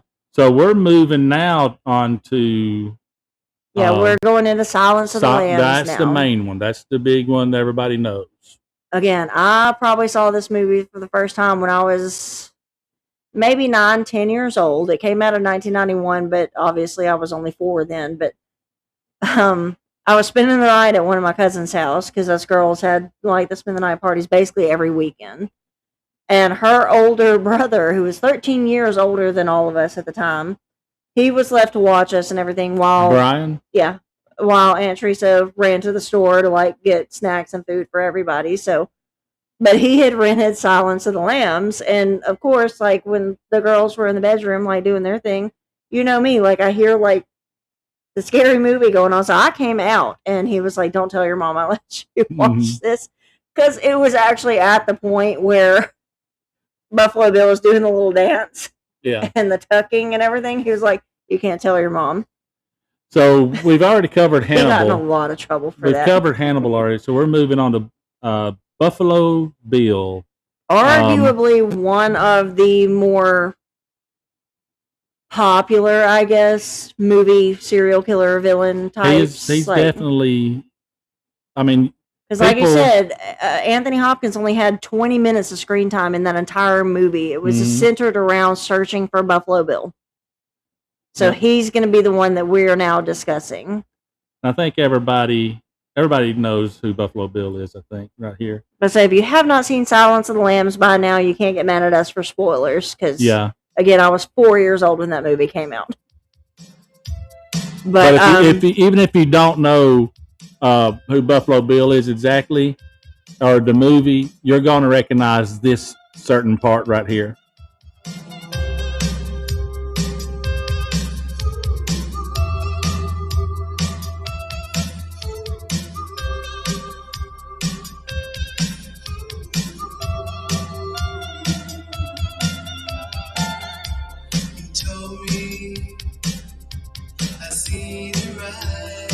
That song is by Lazarus Goodbye Horses. You're gonna have to stop it, or I'm gonna start singing it. I played it at the beginning of the episode. We'll probably close with it as well. But I think everybody hears this song and immediately you see him dancing around and all this kind of stuff. It's now.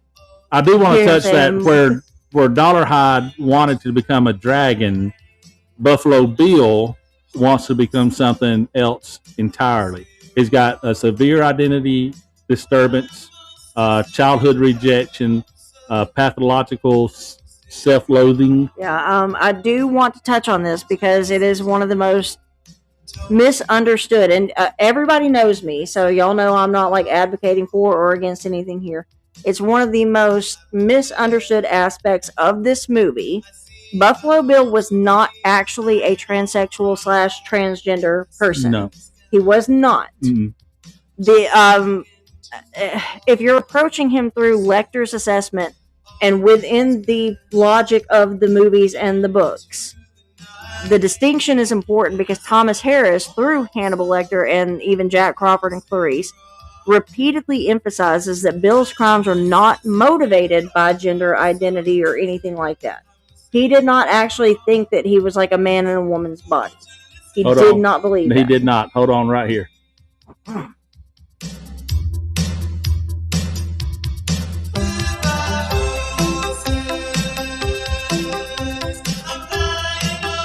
Okay, I'm going to turn the song off now because I'm going to listen to the whole thing.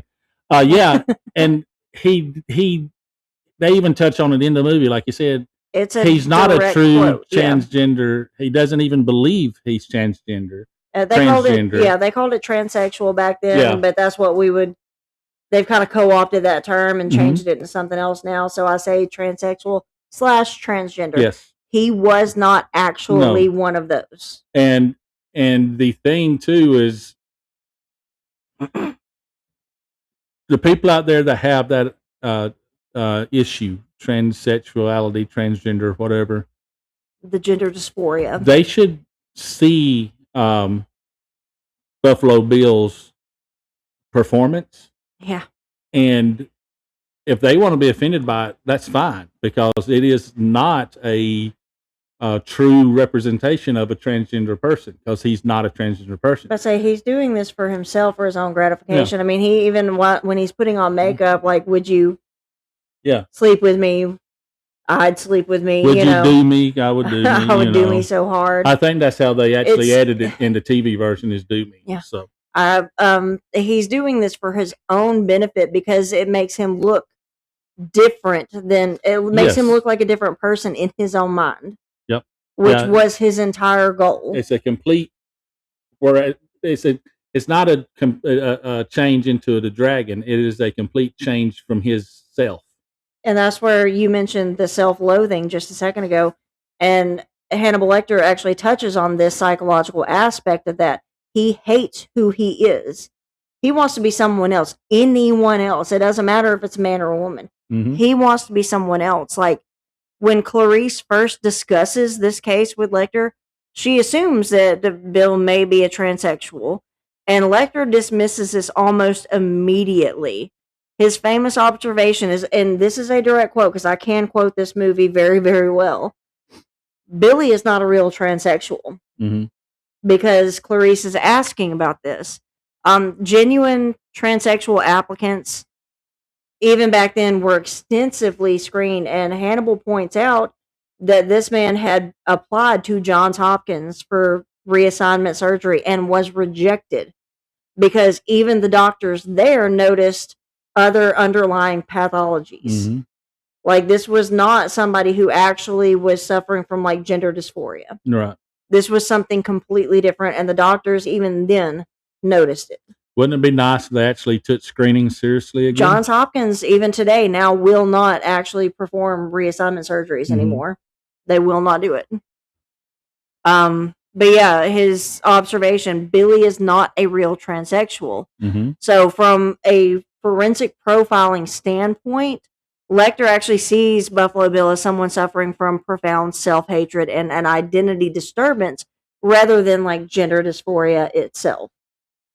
For whatever reason, we don't get a ton of his background here. For whatever reason, whatever his alias, I even want to touch on the aliases because they mention John Grant, Jamie Gum, James Gum. It's always a JG initial, but the alias even changes, and I think that is also indicative of him wanting to be somebody else. Yep. So we don't. I mean, where's my quote? Bill hates who he is and believes becoming something else will solve that problem.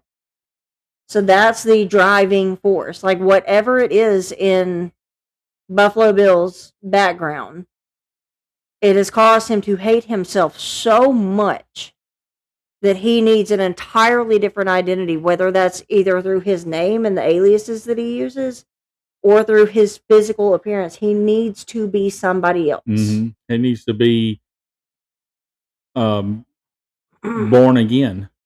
Yeah. So if Hannibal Lecter is the key to understanding the case, like we see in that movie, then I think the moth here is key to understanding Buffalo Bill. Mm-hmm. Because Clarice mentions they found, quote, an object inserted into her throat, right? Deliberately inserted into her throat, I think is the actual line. Mm-hmm. In the Frederica Bimmel case, the one that was weighted down, they found in the river. Right. Lecter immediately, with no hesitation, says, "Was it a butterfly?" Yep. And that is, oh my God, that is incredibly revealing right there, because without any other information, all she said was it was an object deliberately inserted into this victim's throat. He instantly recognizes that whoever placed that insect understood the symbolism of it. Exactly. So, I mean, the moth itself, not a butterfly or anything, but it's still the same. That's the death's head moth, which is actually a real species. Yeah, a lot of people doesn't. They think it was made for the movie, but it's an actual real moth.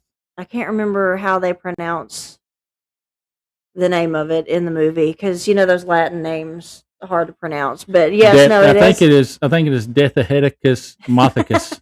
No, I'm pretty sure that's what it said. I can't even remember now.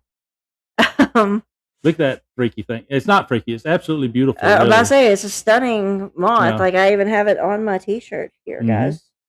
I don't think you can see it because of the plant and the microphone, but still, I'm wearing my Buffalo Bills body lotion t-shirt. For right those who's just podcast only, just look up Death Head Moth and it will pop up images. I say it's a very large moth too, because the picture you've got up shows it like a human hand holding it, and it's a large moth. But I would also encourage you listeners to catch the live, so you can see some of the.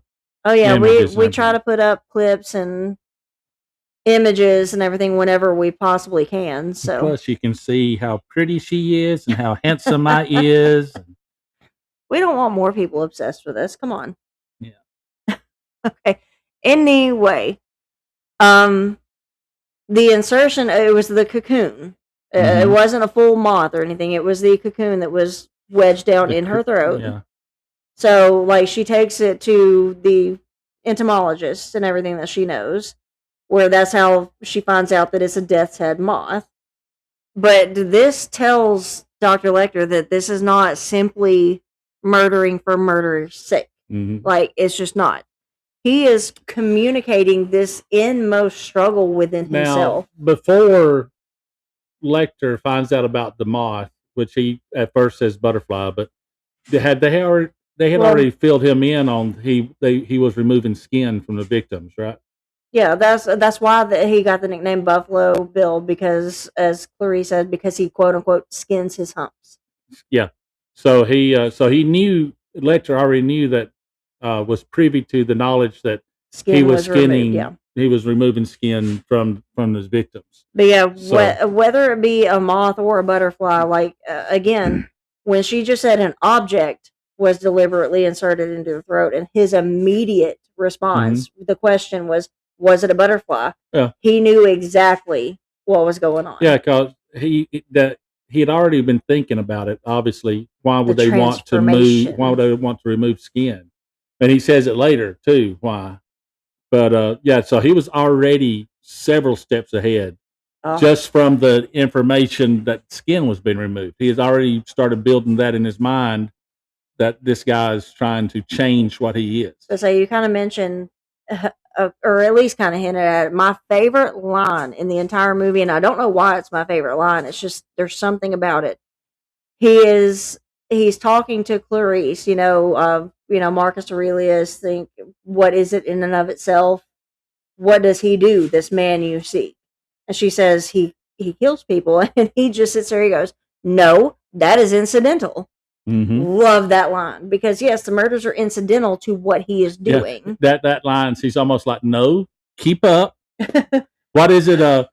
Chandler tells Joey, "Get to it faster." Yes. So it's kind of that moment with him, He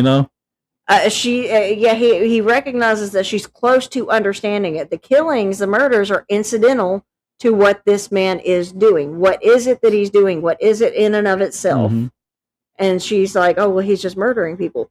No, that's incidental to what he's doing. Exactly. So, again, the moth tells Dr. Lecter that this is not simply murders. The perpetrator is communicating with them. He's telling them what he's trying to do. So the moth, or again, he thought it was a butterfly at first, but moth, butterfly, basically same process here. Doesn't matter. Right. A moth is a nighttime butterfly to me. I mean, that's just it. They're nocturnal butterflies. It's a goth butterfly. I like that better. Yeah. But it represents metamorphosis. Yes. It represents transformation, mm-hmm. which is the core of Buffalo Bill's little motive. Yeah. Here, his motivations. Just like the caterpillar, he wants to become something completely different. Yeah. Something completely unrecognizable to what it was before. Yeah, it's not improved, it's not healed, it's a transformation. Yeah. It's something completely different than what it was before. Mm-hmm. And that's the reason I think I love this movie of all of them. Mm-hmm. Maybe because there's just so much to unpack there with him. Again, this idea of transformation becomes the central obsession and driving motivator for Buffalo Bill. Yeah. Everything to do with his crimes points to that. It's the skinning of the he victims. Transforms his victims into mm-hmm. just raw material that he can use for himself, which is probably not the greatest way to put it, but raw material. Yeah, well, the material he's using that material, which is their skin, to make his own suit. But he transformed them from a person into just material he can use. Mm-hmm. And then he takes that material, which is their skin, and he turns it into clothing, basically. A skin suit is what I think Clarice said. Yeah. So he's taken the death of the caterpillar to the creation of the moth. Yeah. So he's taking death and turning death into life, or death into creation, through that, through killing it, making a suit. The suit becomes something new, which would give him a new life. I was about to say he's hoping that it changes himself into someone new. Exactly. Someone other than what we never actually even know his real name. Again, I've named several of the aliases that he has, and I think the aliases are also that identity change that he needs. I would assume his real name actually starts with a J and last name with a G, because it's every alias every single alias is John Grant, Jamie Gum, James Gum, JG every single time.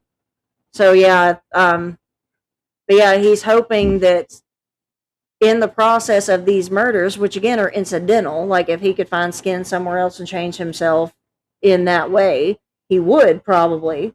But it's the act of the murder turning death into something different. Yep. So, I mean, that cocoon was not left in her throat randomly at all. It's inserted. It's deliberate. This is a ritual signature that he had. Mm-hmm. We only see it necessarily brought up in the Frederica Bemmel case in that movie. But you have to know that it was probably in the others, too. because that's such an important core part of his identity. The transformation Yeah. from the Well, caterpillar to the moth and whatnot. And they even talk about how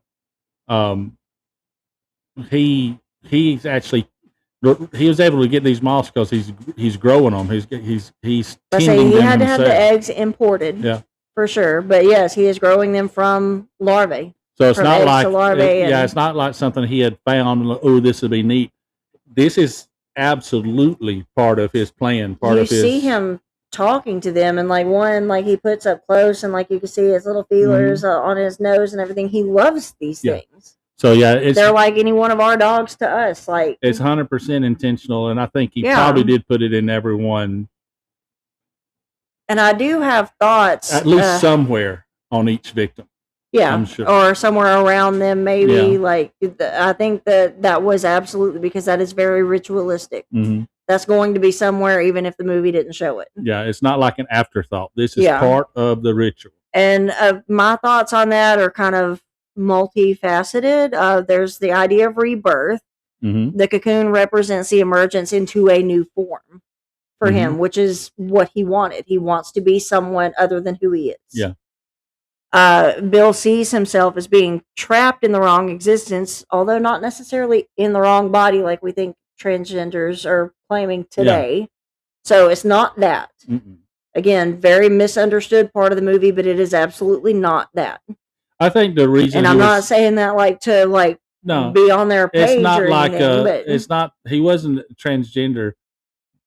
The fact that he chose women to make a woman suit is because that's just the opposite of what he is. Yeah. I don't think he was trying. I don't think he felt like he was necessarily born a woman and trapped in that body.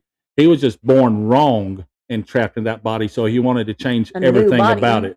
And to him, being a male, then a female is the opposite. So it would make sense to make a female. I mean, that absolutely tracks. But yeah, again, very misunderstood part of the movie these days. And y'all, everybody knows me. Like, I'm not on the side of this gender ideology bullcrap that we see these days. But this just isn't that. There's people that actually legitimately have these issues. Right. But there's also a lot of these people. There's also this group that, oh, this is the new thing, and or it's a fetish. Yeah, well, that's what I was getting to. It's like it's the hot topic. Yeah. And or like you said, a fetish, all these kind of things. We see more of the trend thing going on because we have seen it predominantly in young adult autistic people. Mm-hmm. And they are very susceptible to trends and everything because they do want to fit in with their peers and everything. Mm-hmm. So if they think this is what their peers are doing, that's what they're going to do. And it gets some attention from their circle. Right. But yes, then there is also, even separate from that, it's the autogynephilia, that fetish, which we see a lot because we've seen these men like undressing and even masturbating in women's restrooms and stuff like that, because that gives them that sexual thrill, that power over women that they feel like they're lacking. What'd you call that? The autogynephilia? Autogynephilia. Autogynephilia. Okay. I think that's how you pronounce it anyway. But anyways. But yeah, we digress. Yeah. Buffalo Bill is not a transgender individual. He's not a transsexual. He's not transgender. He's just not. Like, y'all know how we feel about this. Y'all know where we stand on this issue.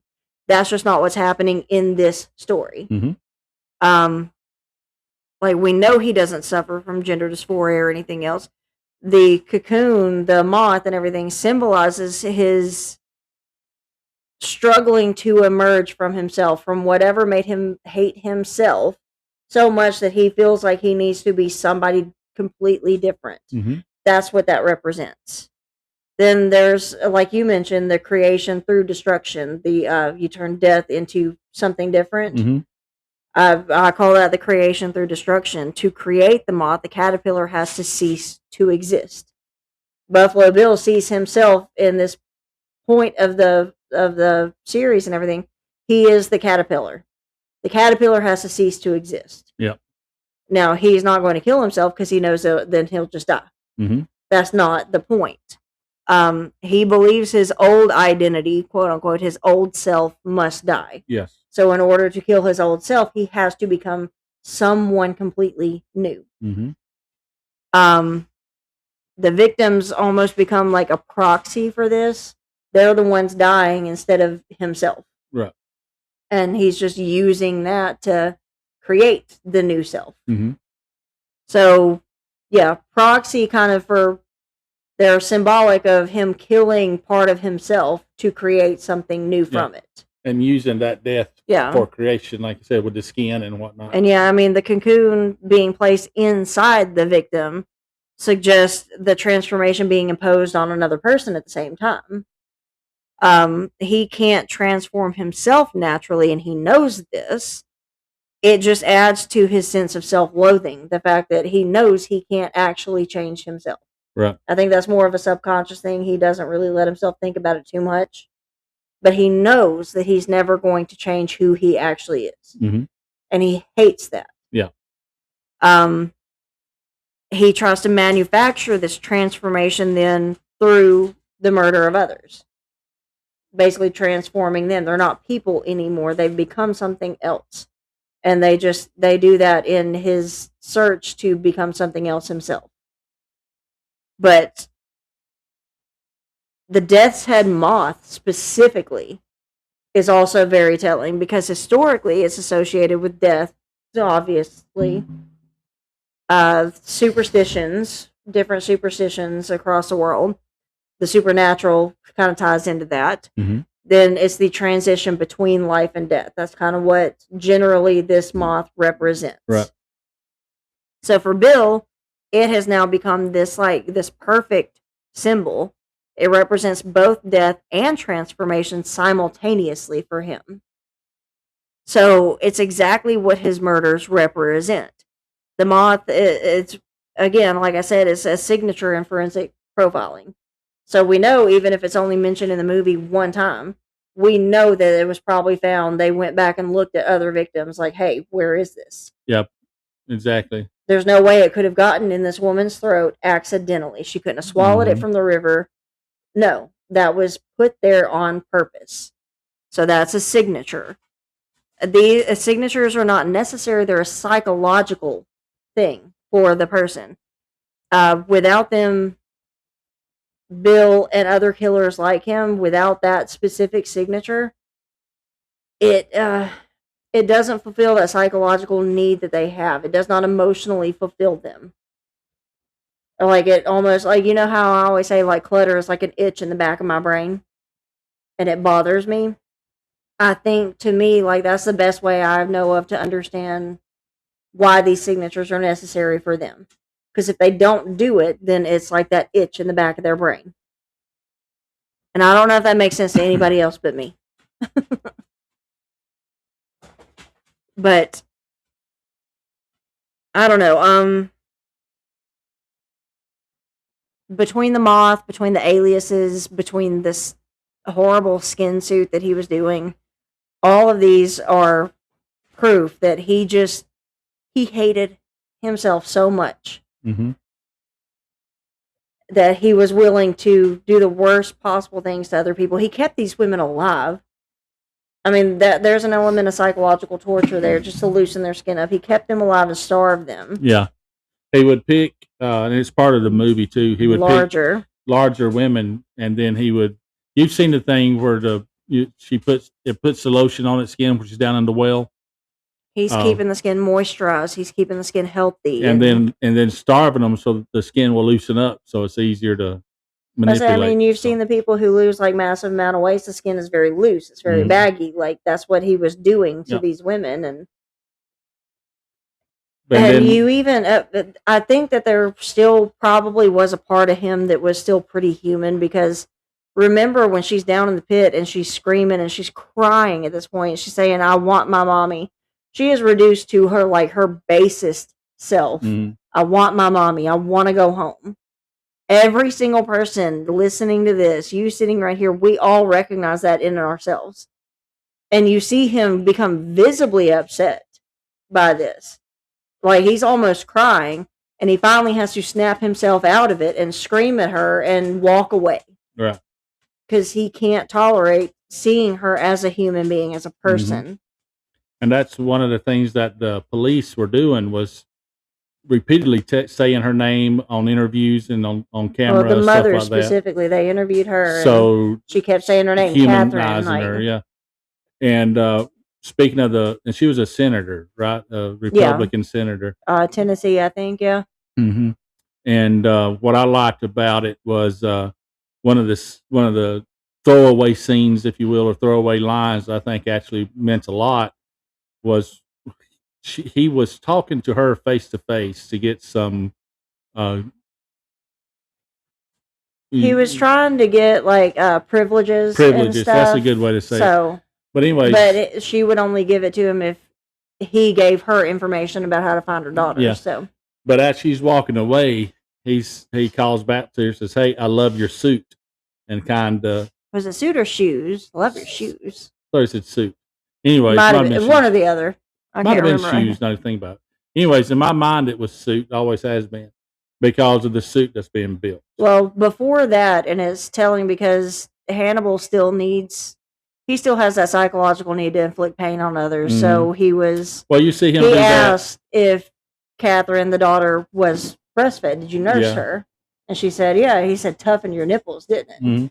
But, and he said, like most mothers and everything can attest to this. Like if they breastfed their kids and you hear a baby crying, like your physical body reacts to the sound of a baby crying.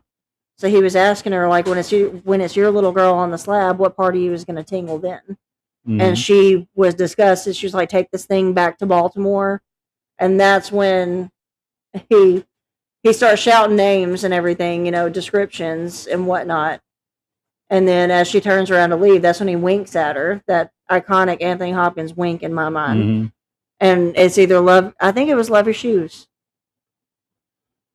But it was just that little throwaway line that had nothing to do with anything. And for some reason, like, that seems to sting worse than what he said to her about her being a mother and whatnot. Because mothers, we do have a connection to our children. Like, I think if something happened to our daughter, I think physically something in my body would react. I don't know. I mean, thankfully, we've never had to experience anything like that. But I just always think, like, if something were to happen to her, I would know if she was alive or dead. Yeah. And I don't know. I hated that whole exchange. Like, it made me uncomfortable. But Lecter had solved the case way before. Oh yeah, he knew exactly what to tell him, like how to find him, all that kind of stuff. So, but I know, what is it, 8:51 I'm showing. But one of the things that I liked about Hannibal Lecter, like you said, he needed to inflict that pain on people, even those that he were quote unquote helping.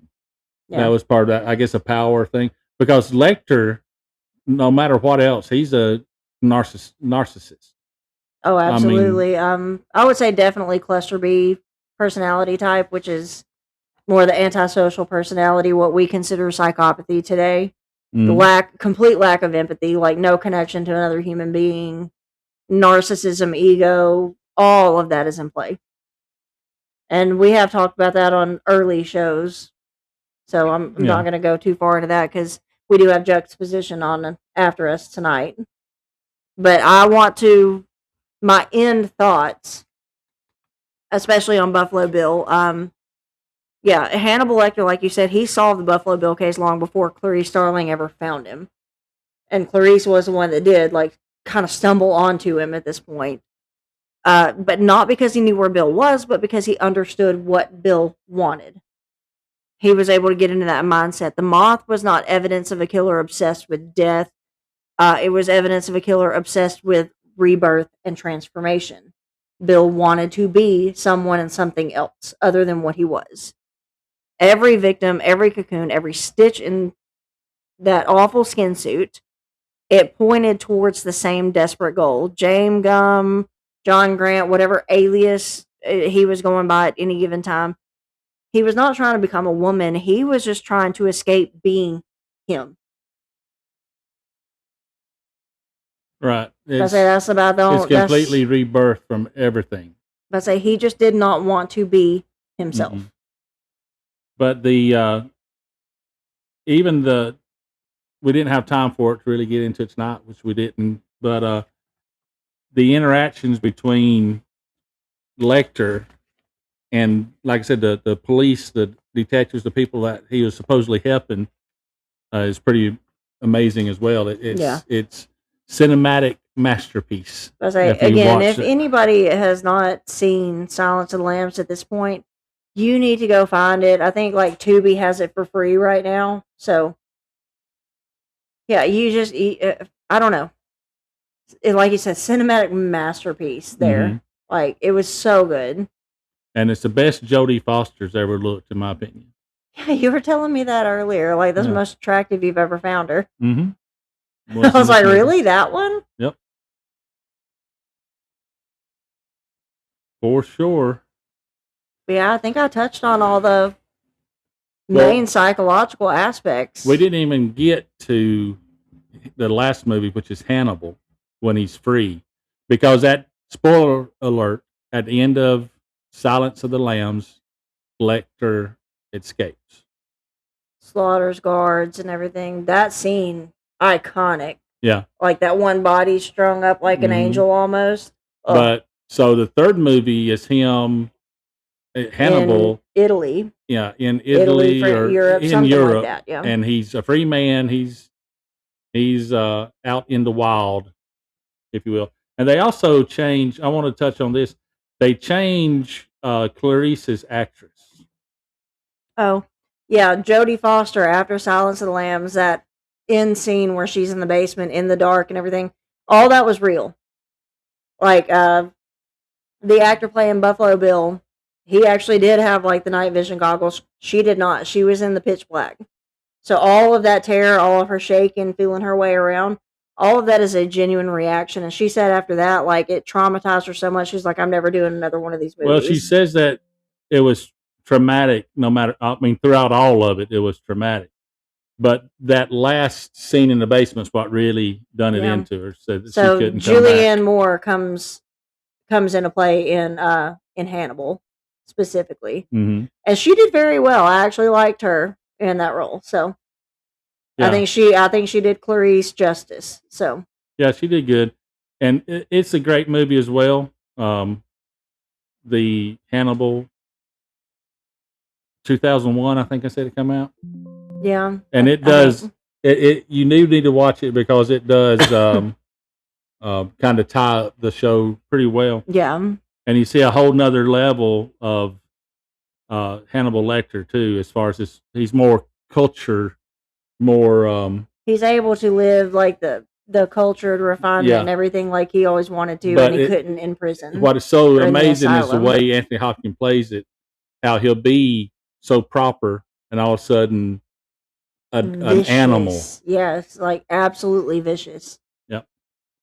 It's terrifying, actually. I mean, he does it so well. I love that scene. Okay. Ray Liotta is in this movie as well. Yeah, and he is awful person. Yep. But that picture on screen, spoiler alert, but yes, Hannibal Lecter feeds, I can't remember what his officer name was in this, but feeds him pieces of his own brain. Yep. I just wanted to show that part right there.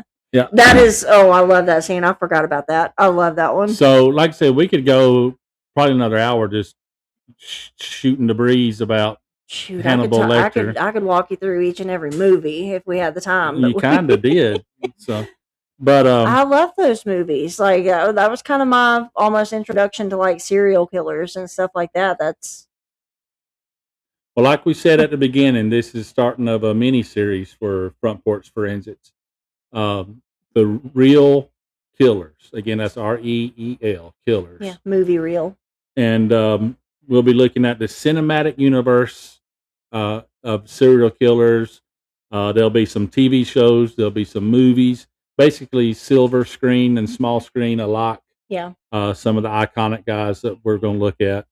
And in no particular order, we're going to look at Norman Bates, of course.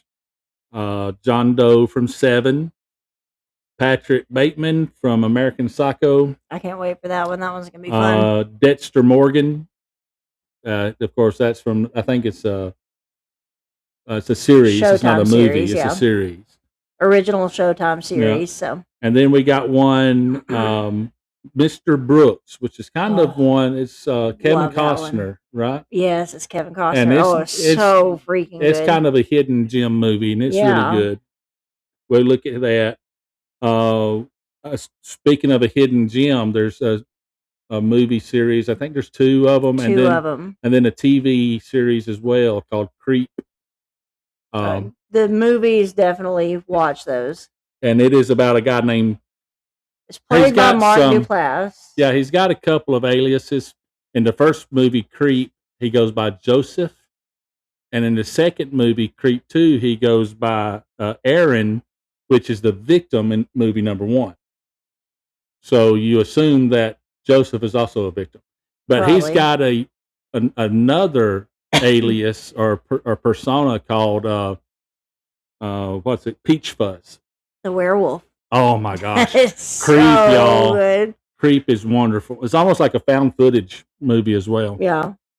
But then we'll also look at Ghostface, Sweeney Todd. Some of the more iconic ones, yeah. Ghostface is good because it's a copycat.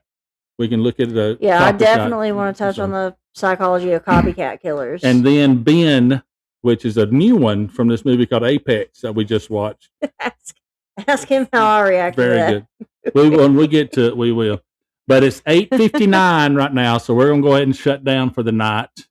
So you guys, you know where to find me, Front Porch FP_forensics on X, Front Porch Forensics on YouTube, Bumpstock Ken on X. You run the Facebook page too, but under the same name. There's a Front Porch Forensics. If there's a Front Porch Forensics page, I run it. You can find me mainly Bumpstock Barbie on X. I've got some other pages that I run and everything, but they're not anything worth mentioning this late and everything. So everybody knows my plant obsession and my animal obsession. So yep. So hopefully we'll be back next week, next Saturday, same time, 7 p.m. Central, and go to klrnradio.com. You can find a bunch of other, a plethora of other podcasts and shows to look for. We have a store. You can find some merchandise. klrnradio.com is the place to go. Front Porch Forensics, you search it by name. Everything that we have will pop up. But so y'all come join us next week. But until then, y'all please behave and don't do anything that's going to land you on an episode of our show. That's right. Bye-bye, y'all. My phone completely died.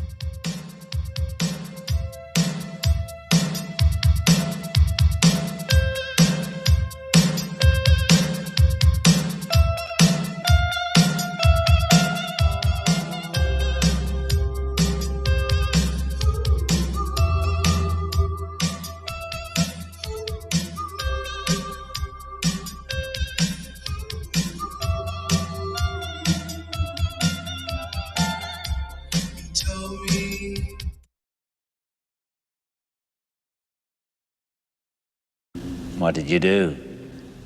I went downstairs, outside. I crept up into the barn. I was so scared to look inside, but I had to. What did you see, Clarice? What did you see? Lambs. They were screaming.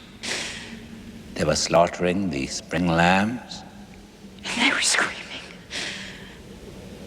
And you ran away? No. First I tried to free them. I opened the gate to their pen, but they wouldn't run. They just stood there, confused. They wouldn't run. But you could, and you did, didn't you? Yes. I took one lamb and I ran away as fast as I could. Where were you going, Clarice? I don't know. I didn't have any food, any water, and it was very cold. It was very cold. I thought if I could save just one, but he was so heavy. It was so heavy.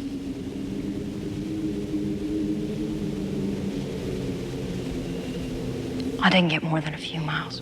And the sheriff's car picked me up. Rancher was so angry, he sent me to live at the Lutheran orphanage in Postman. I never saw Ranch again. What became of your lamb, Clary?